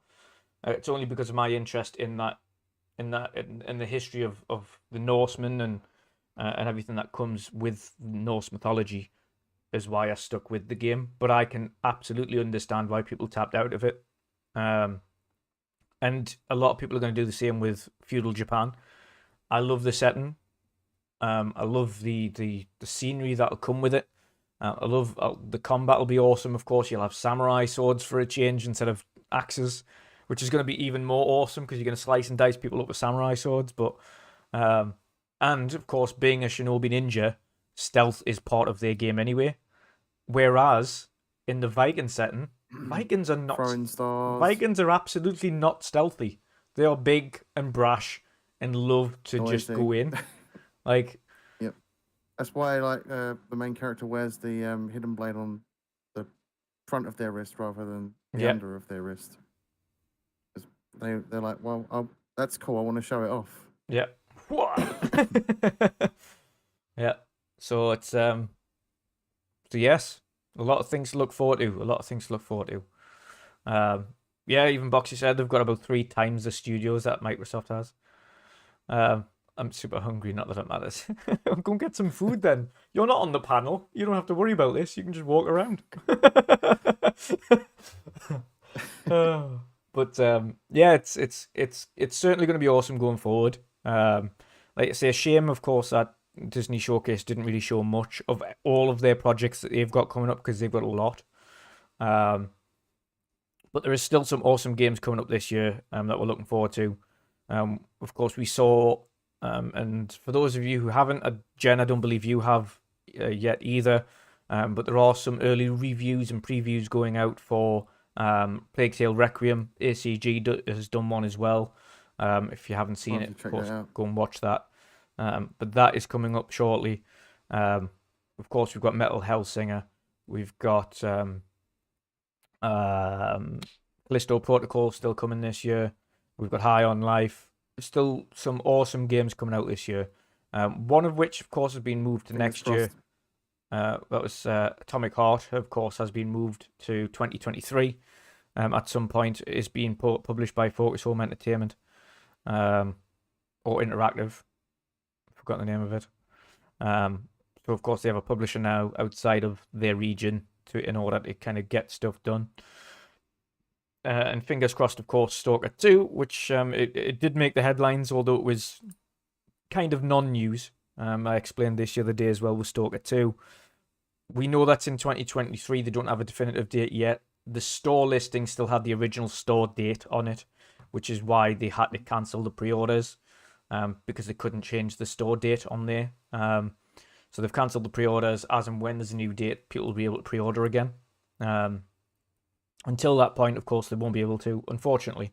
The game in itself, Stalker 2, as much as it's been cancelled, I still have the Stalker 2 icon in my pre-order list, so I'm just going to leave that there. As and when, it's still sitting in my pre-order thing, so that's good. It's still sitting in the folder. But that is pretty much it for the gaming news for this week. Otherwise, like I say, we've got Metal Hellsinger coming up this week. Grounded 1.0 is coming out at the end of this month, I think, as well. So I'm going to be playing through Grounded for the first time ever to do the story. It is co-op as well, so Jen will probably I'll probably drag you into that We'll go and fight spiders. Yeah, I'll be there 100%. Played it when I was doing Parcel Plays. It was one of the first episodes I did. Yeah. Really enjoyed the early access content.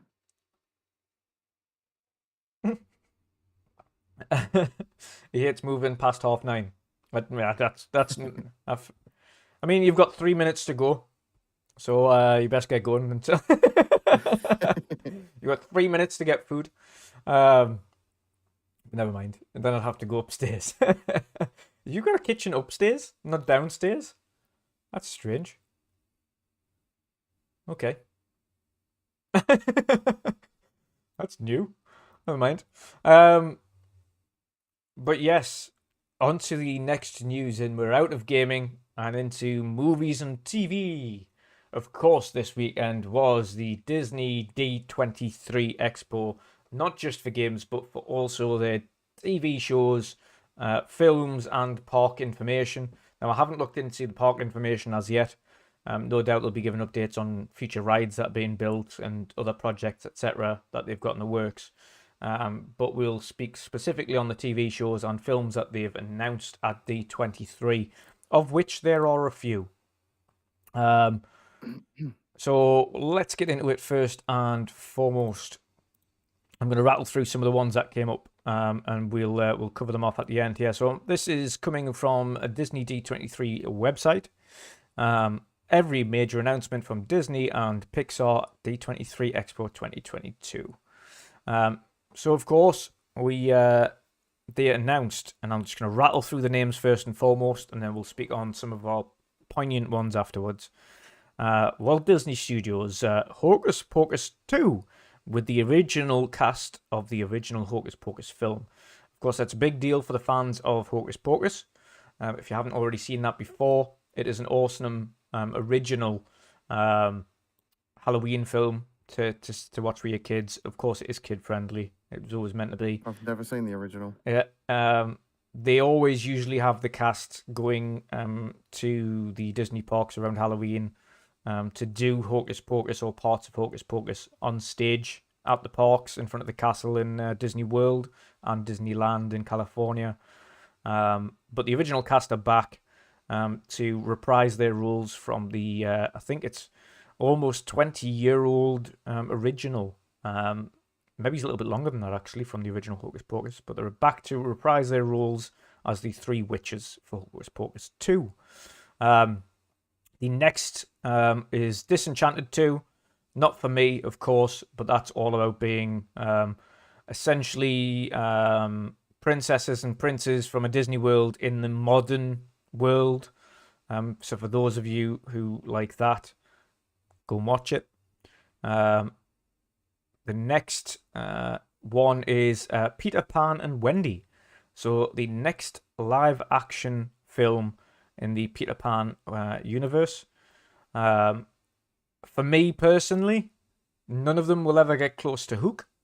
So, you know, they can bring out as many films as they want. Disney Hook Plus is always the best. Exclusive, right? Yes, Disney Plus exclusive for Peter Pan and Wendy. That is correct, yeah. Let's have a quick look. It is a film. It says the new film dives deeper into Wendy's story as she joins the boys, the boy who refuses to grow up on a magical journey to Neverland, and reveals the history behind Peter Pan's rivalry with one of the most iconic, memorable villains, of course, Captain Hook. If you've watched Hook, you know what happens. If you've watched Pan, which is kind of the follow-up that starred, what's his face that plays Wolverine? Hugh Jackman? Yes. If you watch Pan, he plays the original not Captain Hook, the original pirate in Pan. And Captain Hook is a good guy in that film who then later turns evil. So we'll probably find out how the Captain Hook turns evil as opposed to good, because both Peter Pan and Hook were originally on the same side. Next, Haunted Mansion. Of course, this is the famous Disney park ride. I think everyone that's been to any Disney, whether it be Paris, World, or Florida or Japan or Tokyo, whatever Disney you've been to, you will have been on the Haunted Mansion ride. They of course are getting this is awesome as well. Jamie Lee Curtis is part of Haunted Mansion. Of course, one of the best horror movie people, straight from Halloween, etc. Jamie Lee Curtis is going to be in Haunted Mansion, which will be absolutely awesome. And who else have they got as well? They've got a few big ones. But that releases next year anyway. So that's good to hear. Another Lion King film, Mufasa, The Lion King, is a prequel to The Lion King. Won't release until 2024. It's Is told that in... prequel to the live action Yes. Lion King movie? That is if I'm correct, yeah. correct. So it is another live action. So this is told in flashbacks. Rafiki, Timon, and Pumbaa tell the story of Mufasa to a young lion cub, i.e. the Lion King. Mufasa reveals the rise of one of the greatest kings of the Pride Lands. So that'll be probably talking about the Lion King. I've forgotten his name now. But we'll be talking about his dad, no doubt, and his rise. Next, Snow White. So that's the actual Snow White live action film was announced. I'm not going to get into that too much, but that was announced. That is going to be in 2024 as well. Another one in 2023 is The Little Mermaid live action, which was also announced in a kind of the original song was sang in that by the girl who plays the lead character there. And that is all of the Disney news specifically. So quite a few Hallmark films coming out soon there, of course, with Hocus Pocus, Disenchanted 2, Peter Pan and Wendy, Haunted Mansion, Mufasa the Lion King, Snow White, and Little Mermaid. I think that's quite a lot of big hitters coming out for Disney there. And next up for Pixar, we've got quite a few things going on here. Elemental, so a brand new film, original feature film, releasing on June 16th, 2023. I'm not going to get into the details of all these films. I'm just going to say when they're likely to release. So it's a brand new feature film coming out June 2023. Next, another series called Win or Lose. And that also releases in fall 2023 on Disney+. Another one called Elio is a feature film. This is releasing in spring 2024. Elio is about a 11-year-old dreamer. Elio is an artistic and creative and an avid indoorsman who finds it hard to fit in. His mother, who runs a top secret military project, is working to decode a strange signal from outer space, but it's Elio who makes contact and gets beamed up into space and subsequently mistaken for an intergalactic ambassador for Earth. That sounds quite interesting, to be fair. Interesting. That sounds interesting. So yes, That'll be something I'll watch on Disney Plus. It's not something I'll go to the cinema or see. yeah, but that releases in spring 2024. Another announcement was for summer 2024, and that is the release of Inside Out 2. Inside Out 1 was quite cool. I'll probably watch that, but again, I'll wait for it to come to Disney Plus and watch it on there. Walt Disney Animation Studios. So it's a little bit different. There's a lot of stuff that goes into Disney Plus, and so on and so forth. So we have Zootopia Plus. So Disney Plus has created a Disney. Let's discuss the opportunities. Disney Plus has created a Disney animation, revealing a slate of shows heading to the streamer, including a new series like Zootopia Plus, launching on Disney Plus on November 9th. Fans saw a trailer of the new short form series, which heads back to the fast-paced mammal metropolis, diving deeper into the lives of some of the Oscar-winning feature film's most intriguing residents. So Zootopia Plus essentially is a short series or a series of shorts or short episodes, each episode highlighting different characters from Zootopia. Whether it be the sloth, who we all use in our memes all the time for when someone's acting really slow. When he's like,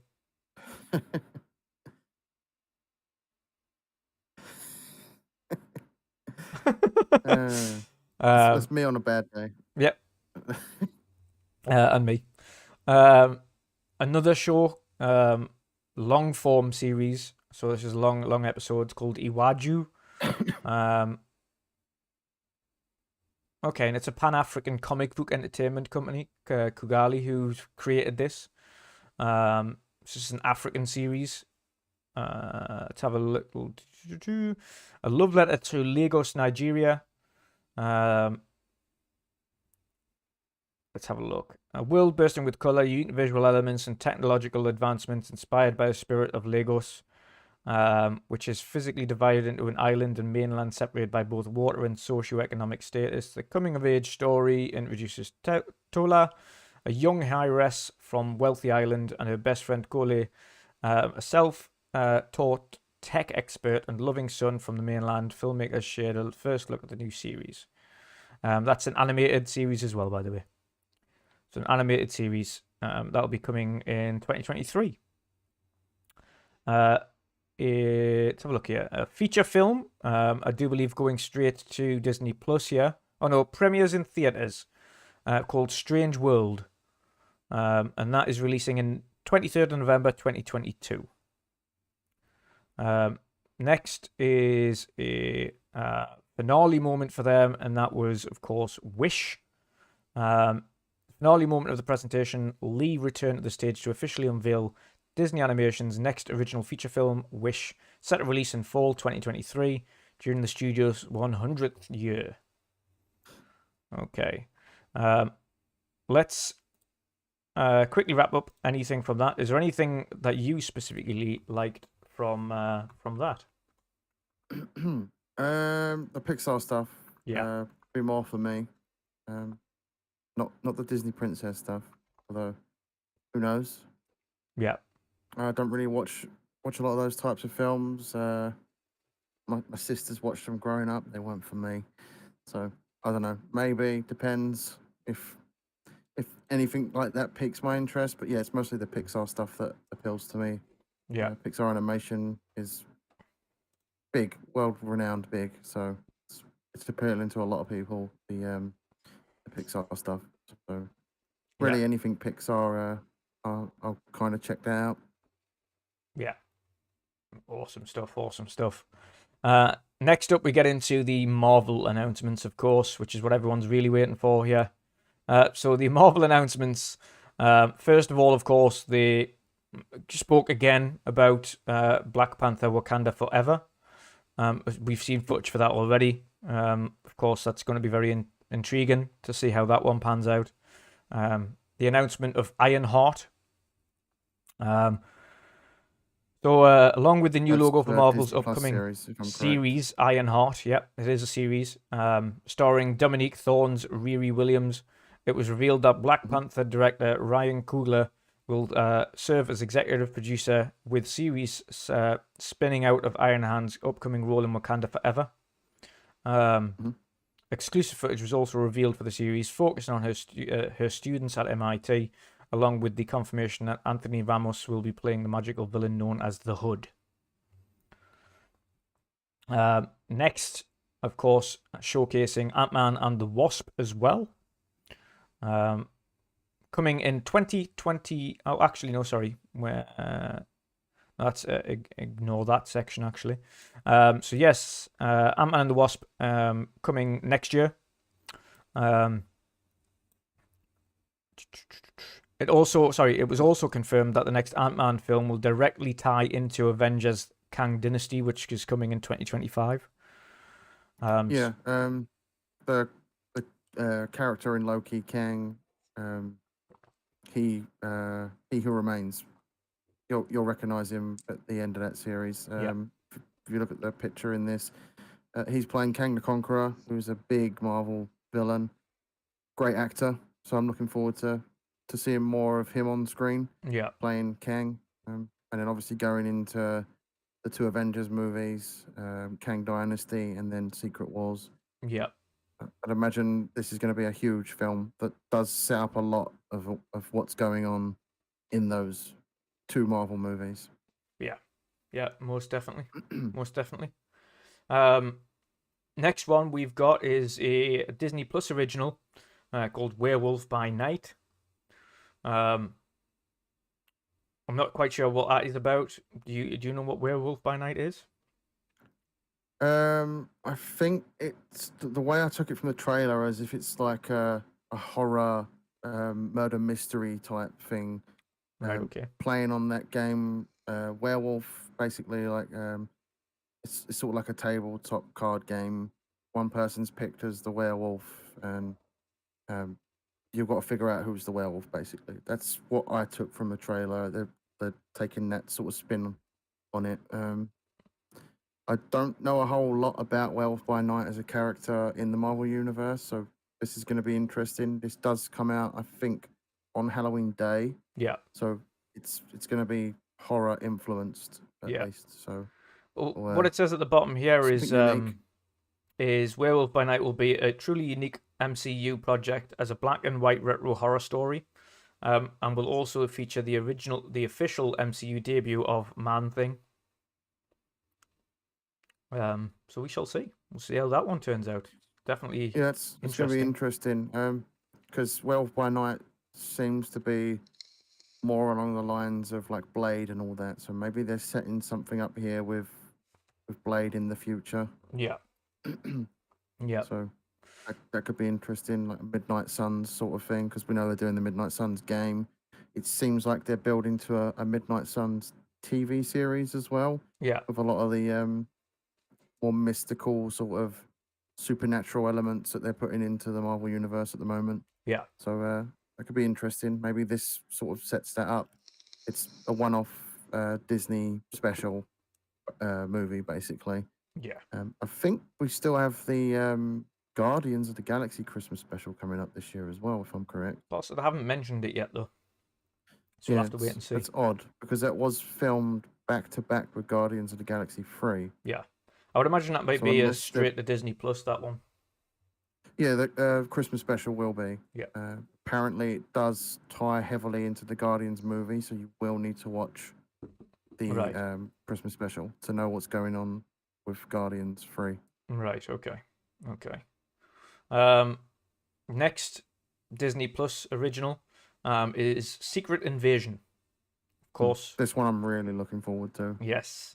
So Samuel L. Jackson, of course, reprises his role as Nick Fury. With Don Cheadle as War Machine, Ben Mendelsohn as Talos, as well as Emilia Clarke and Olivia Colman in the brand new MCU roles.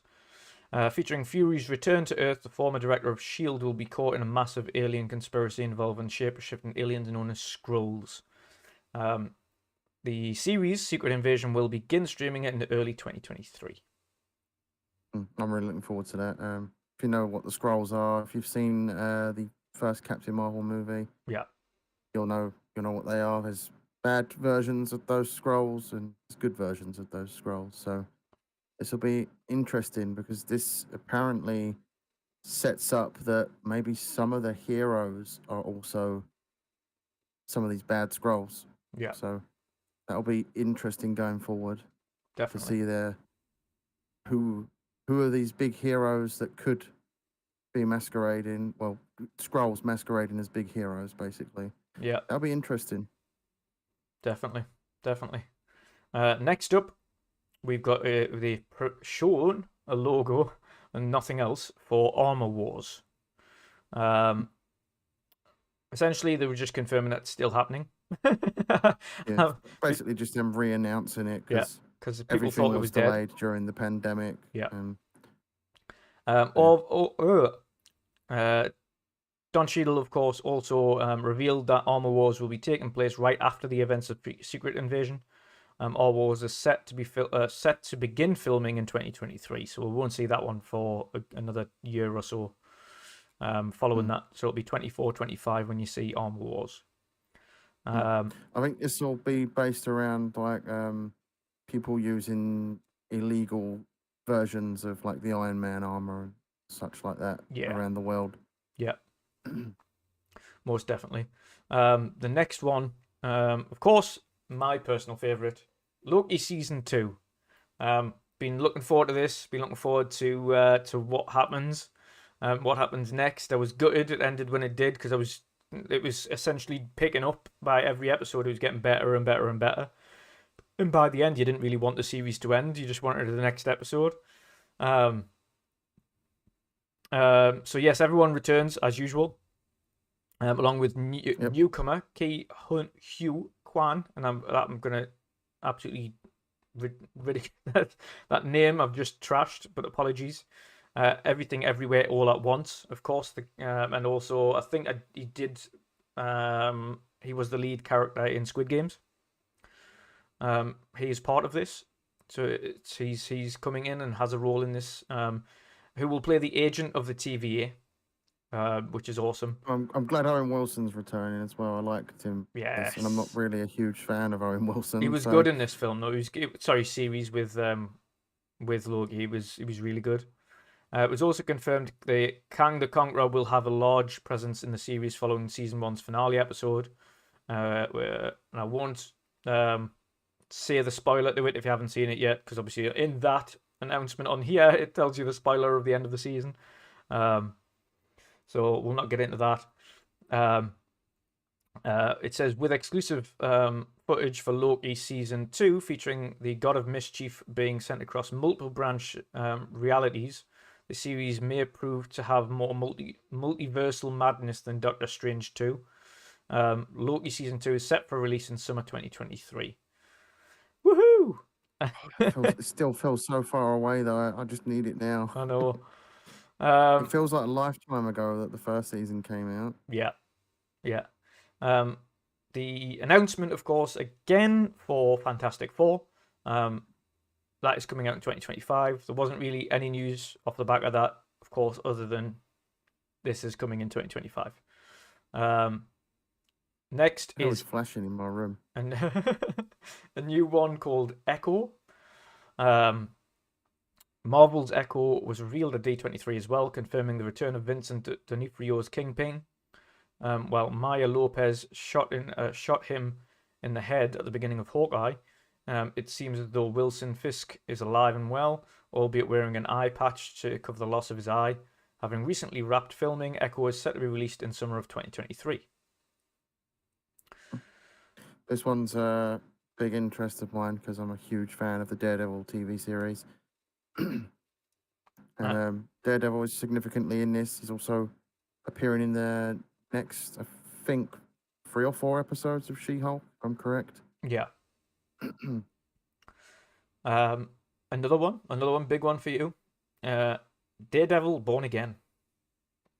Was revealed with D'Onofrio and Daredevil actor Charlie Cox taking the stage at D23. Both share their excitement for the upcoming series, which will have 18 episodes. Having made his official MCU debut in Spider-Man No Way Home, Cox's Matt Murdock is about to be featured in an upcoming episode of She-Hulk, Attorney at Law, where Daredevil and She-Hulk will team up to fight a group of thugs, confirmed via exclusive footage for She-Hulk Episode 5. So you'll see Daredevil for the first time in She-Hulk Attorney at Law Episode 5. Yep, in costume as well. His costume's slightly different from his costume in the previous Daredevil show. Yeah. They have confirmed as well that it's not exactly a continuation to Daredevil season 3 from season 3. Yeah. It's not season 4. That it's a whole new thing of its own. It is going to have 18 episodes. Hopefully, they're not short episodes. I'd expect them to be around about 40-something minutes. But then again, the She-Hulk episodes have been relatively short. Like some of them have been like 23 minutes. And then on top of that, you've got like a 7-minute credits and then like a 2-minute intro. So there's a thing with Marvel shows at the moment where the episodes are very short. Just feels like compact all them into a movie. Just do it on Disney Plus rather than these short 23 episode minute episodes. Yeah. It's like as soon as you get into it, it's ending, and it's like, okay, well, that's short. Disappointing, but short. Yep. Very much so. Yeah, on the She-Hulk front, I don't mind it as a show. It's fairly okay. I see a lot of complaining. People saying it's the worst Marvel show. Yeah. Can't agree with that. It's fun. I see who it's aimed at more than anything. It might not be aimed at me as a core Marvel fan, but I can see it's aimed at specific fans that they're trying to appeal to get into the Marvel universe. Yeah. Yeah. Most definitely. Most definitely. Next one was the announcement of Captain America: New World Order. Again, just a logo reveal. Didn't really say much else about that. I'm looking forward to this. Oh yes, I so really enjoyed the Falcon Israeli, and the Winter Soldier series. yes, the Israeli mutant super spy Sabra will also be introduced in the new Captain America film as well, which is good. Doesn't tell you about its release date or anything like that. It's just a little bit more information and its logo. Next, Marvel's Thunderbolts. Marvel also confirmed the cast of all 7 members of Marvel's Thunderbolts coming in 2024, starring Florence Pugh as Yelena Belova, Sebastian Stan as the Winter Soldier White Wolf. Well, it'll be joined by former villains such as Red Guardian, US Agent, Taskmaster, and Ghost, all of whom will likely be recruited by Julia Louis Dreyfus, Contessa Valentina, Jesus Christ, that's a long name, isn't it? Allegra de Fontaine. How many? 1, 2, 3, 4, 5, 6, 7 names. Jesus, you're not got enough names. Thunderbolts will begin filming next year in 2023. Looking forward to this as well. Decent characters in this. The new Black Widow, basically, Winter Soldier, is one of my favorite characters. US Agent, Taskmaster. Didn't go much on Taskmaster in the Black Widow movie, but maybe they improve upon that character here. So yeah, I'm looking forward to this. Definitely. Another one, The Marvels. Last but not least, exclusive footage was shown for D23 Expo, The Marvels. Captain Marvel sequel that will feature Carol Danvers, Captain Marvel, joining forces with Kamala Khan's Miss Marvel and Monica Rambeau's Spectrum. For some reason, the new footage confirms that all 3 heroes in the MCU will start swapping places every time they use their powers, as seen in Miss Marvel's post-credit scene. Nick Fury is featured in the new footage as well, directed by Nia DaCosta. The Marvels will be coming in theaters in July of 2023. And that was that. That was that. So a lot of news, a lot of announcements. I thought we would have learned the casting for Fantastic Four here, but we still haven't. Yeah. Well, I wonder when they're actually going to announce that and when that movie actually starts shooting. Yeah. Surely they've got to be moving forward fast for that, because there's so many Marvel things here. They kind of have to keep up with everything. Yeah, 100%. 100%. On the Marvel train, though, we're discussing our thoughts about Thor: Love and Thunder. So, first, before I get into my thoughts, let me know what you think about Thor: Love and Thunder. I know there's a lot of mixed opinions out there on this movie. A lot of people saying it's not that great. I personally really enjoyed it. I thought it was just a fun, feel-good movie. There's obviously some things in there that weren't so great. It did feel short. But overall, I really liked it. It's one of my favorite Marvel movies in recent years. They do some cool things with the camera in this as well, and I really liked when it transitioned from when they entered the Shadow Realm area, transitioned from color to black and white. Yeah. They also do a few things in there when they're using their weapons where the color does sort of like seep back in, which was really interesting. Seep back some color in. Yeah. But story-wise, to be honest, it could have been better. There are some sad moments in there, but I think overall it was more of just a feel-good popcorn flick, which to some Marvel fans is disappointing when most of the Marvel movies have been story-heavy. But sometimes it's nice for a bit of different in the Marvel universe, and that's why I enjoyed it more. It was more of a fun, silly, feel-good movie. Yeah.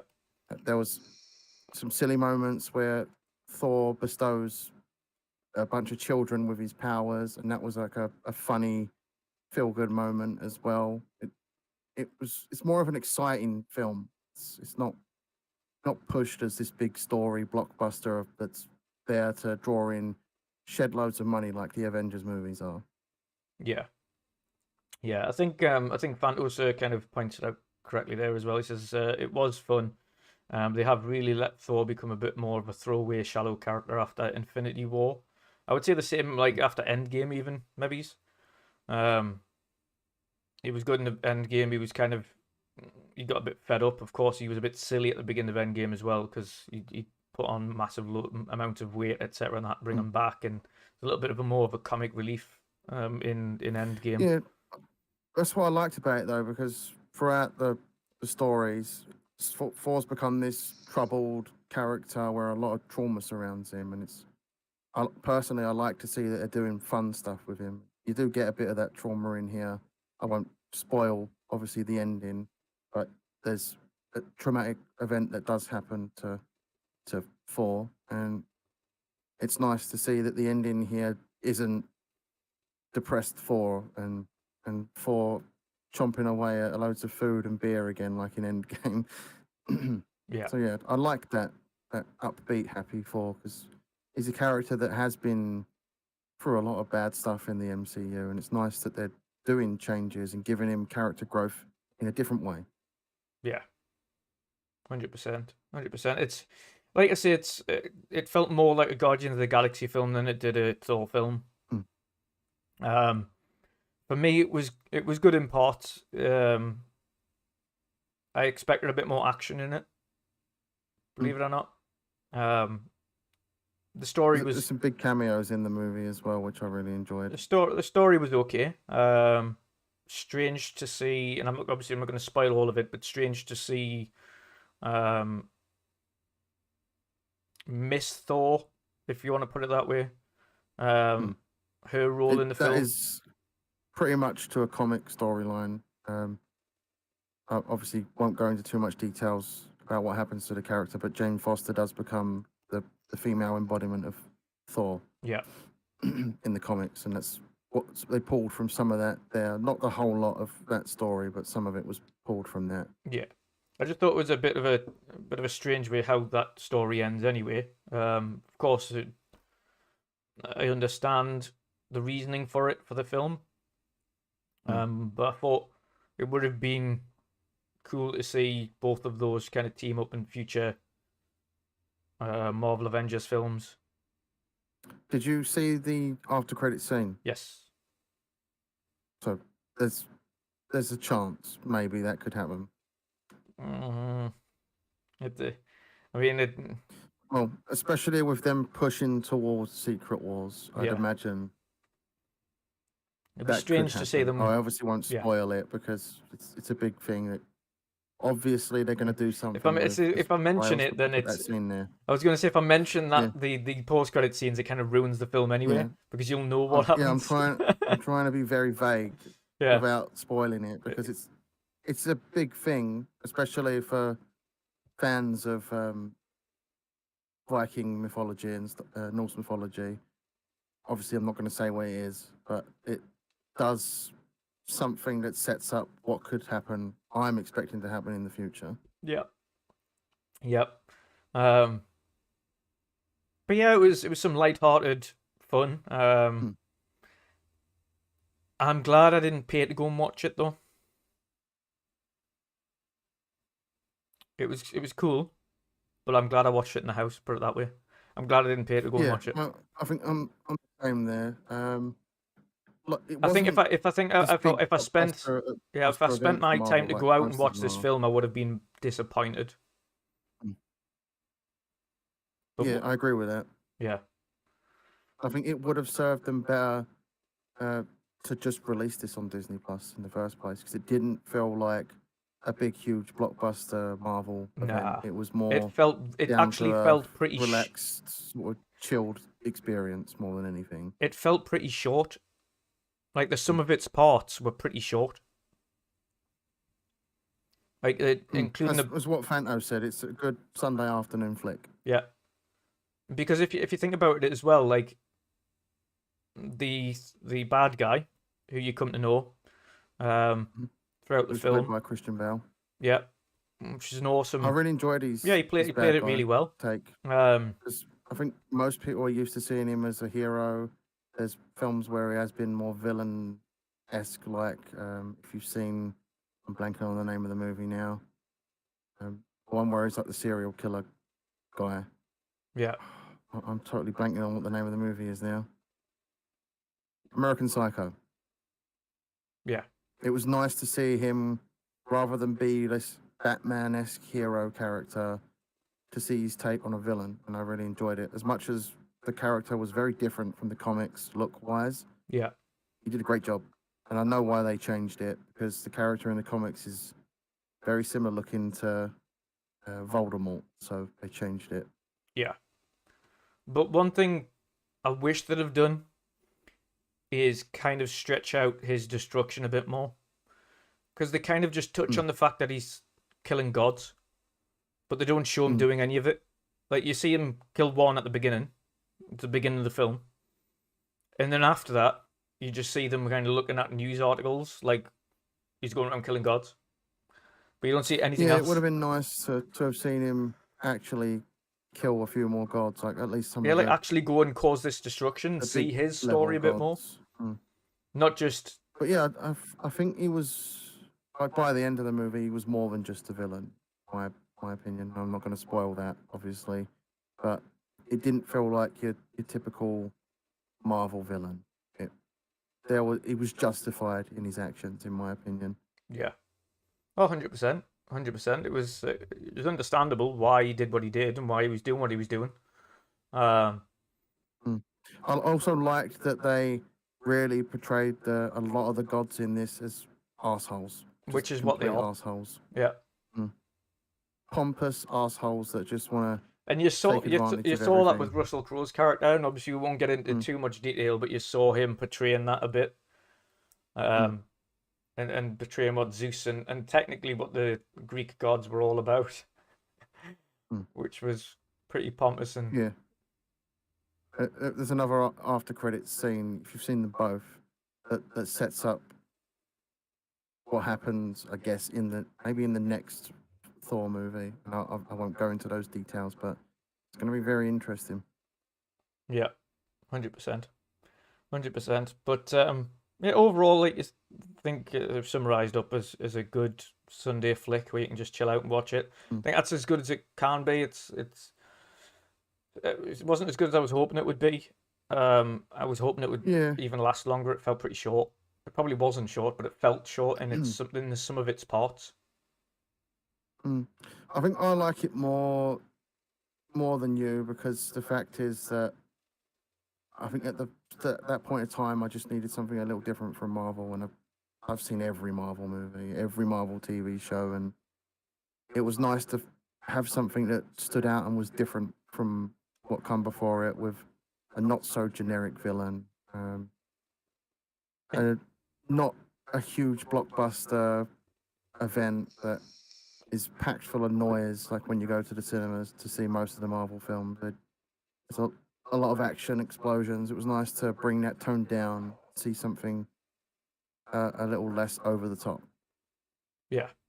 The one thing I was slightly disappointed in was the advertisement of the involvement of the Guardians of the Galaxy, and then only have them in at the very beginning. Yeah, that was pretty disdisappointing. I see why they did it, And I it was guess basically maybe it's like, explored in "Oh, you're just gonna Guardians, go off by yourself, right? Okay, bye," and then just left him. because Originally, Guardians of the Galaxy 3 was supposed to come before this movie, Yeah.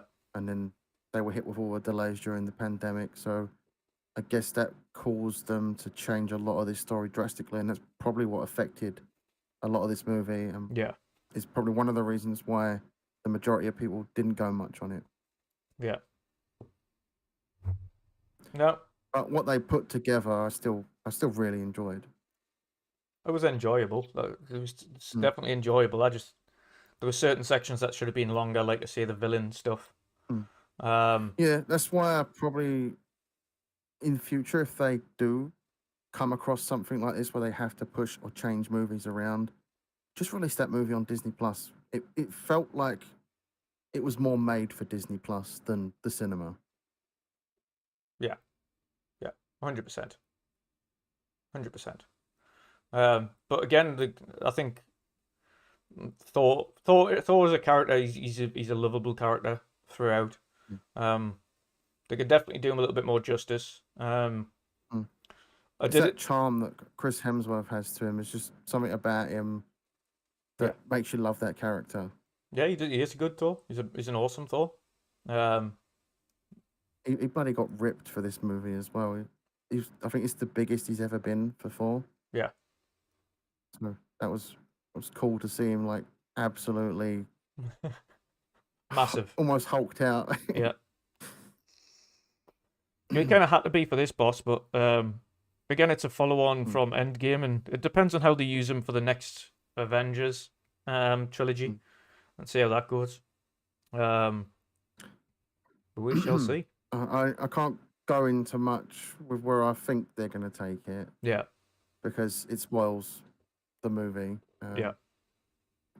But yeah, Chris Hemsworth himself has said he'll play Thor as long as they want him to. So he'll keep coming back. Yeah. He obviously enjoys it. So good to hear. Good to hear. It's a bit like other than Robert Downey Jr., who was quite wanting kind of the end of Iron Man, and same with I think Ben Affleck, who wanted the end of Batman. I think what they should do with Thor going forward, though, is don't do a Thor movie for quite some time. Put him in other movies. Yeah. As more of a supporting role where he just shows up every now and then. It's like, oh, I'm here to help you out. He's got his big hammer and he's swinging it around, and then he goes off and does something else elsewhere in the Marvel universe. Yeah. Yeah, definitely. But overall thoughts, and if you were to rate this film out of 10, what's your final thoughts on it? If I was rating this as a cinematic experience, I'd say it was a 6, slightly above average. But I enjoyed it a lot more than that. I didn't go to the cinema and experience it. I'd say it's more about 7 or an 8. Yeah. Because I had a lot of fun with it. That's what matters. And that's why I give it that. It's because I had a lot of fun with the movie. And the villain was really good. Although they could have done a lot more with it. It was a nice experience to watch it on Disney Plus for the first time. And like I said, if it was a Disney Plus movie, it probably would have gone down a bit better with fans. But it was a cinema release, and I can see why, because a lot of people expect blockbuster. Well, people expected cinema Thor to be a experience. bit better than that, and again, I'm glad I didn't go to watch it. So 100%, yeah. I'm glad I didn't go to watch it. But that said, lots of awesome Disney films coming up in the future. Lots of awesome films coming up in the future, and TV series, of course. You need to catch up with the Rings of Power, and see where that goes as well. I'm hoping the next episode kind of builds up a little bit more, but you need to catch up, I think, with 2 episodes. Episode 2 and episode 3. So I've watched episode 2. I actually watched that today. I just didn't have time to get the second episode, the third episode in. Yeah, that's fair. Yeah, there's been so many things TV-wise I've been trying to catch up on, as well as doing my usual streaming and every other thing that life has to throw at you. Yeah. So yeah, I just fell behind with Rings of Power. But yeah, I'll 100% be watching that tomorrow. I'm going to be binge watching the rest of Cobra Kai tonight, so that's going to be me for the evening. I'll let after you. a little bit of Gears Judgment. I'll let you talk about the rest of Cobra Kai next week then, because I'm not going to be watching it, so you can enlighten me on I'll binge it all, on it all. and just breeze through it. I'm a big fan of the Karate Kid movies. Never watched them when they came out, and I was a kid. Yeah. It was in the pandemic I watched All Karate right. Kid movies You for caught the up on first them. time, and I was Yeah. like, why did I never watch this when I was younger? Yeah. Because I absolutely loved it. Yeah, it's cheesy, but it's supposed to be. It's a movie that came out a long time ago, so you expect some slices of cheese in it. Yeah. But yeah, Cobra Kai is cheesy as well, and it's that guilty pleasure cheese, and I enjoy it. Awesome stuff. Awesome stuff. But that pretty much wraps up this week's weekend edition. It has been longer than usual, but we have covered quite a few topics there. Showcases galore, games galore, and Disney Marvel galore. Hope everyone enjoyed the show today. Jem, before we do go, let people know, of course, where they can find you and what you're up to this week. I will be streaming again tomorrow, continuing Death Stranding. Catch me live, _general_C on Twitch, and my Twitter account as well is the same. But yeah, would you believe it? We're 25 episodes into the weekend show. We are already 25. Well, 20 crazy. Longer than 25 weeks worth, to be fair. Obviously, we had a break in between a couple of times. Probably about 30 weeks by now. Maybe it's a little bit longer. But yes, going to be absolutely awesome. Continuing going to, and again, I just like how it's not all focused on games for the weekend show, so we can kind of talk about other things. It'll be absolutely awesome going forward as well. But yes, of course, thank you everybody for coming along today and watching another episode of the weekend edition. Hope you've had an awesome time. Enjoy the rest of your evenings. You'll catch me again on Tuesday for Save Tuesdays, on Wednesday for the weekend edition. For the weekend edition, for the regular midweek mix-up podcast, where we will have Frame a Game Guy on as guest. And of course, back again on the following weekend for the weekend edition. But until then, have an awesome evening, guys. See you later. Bye.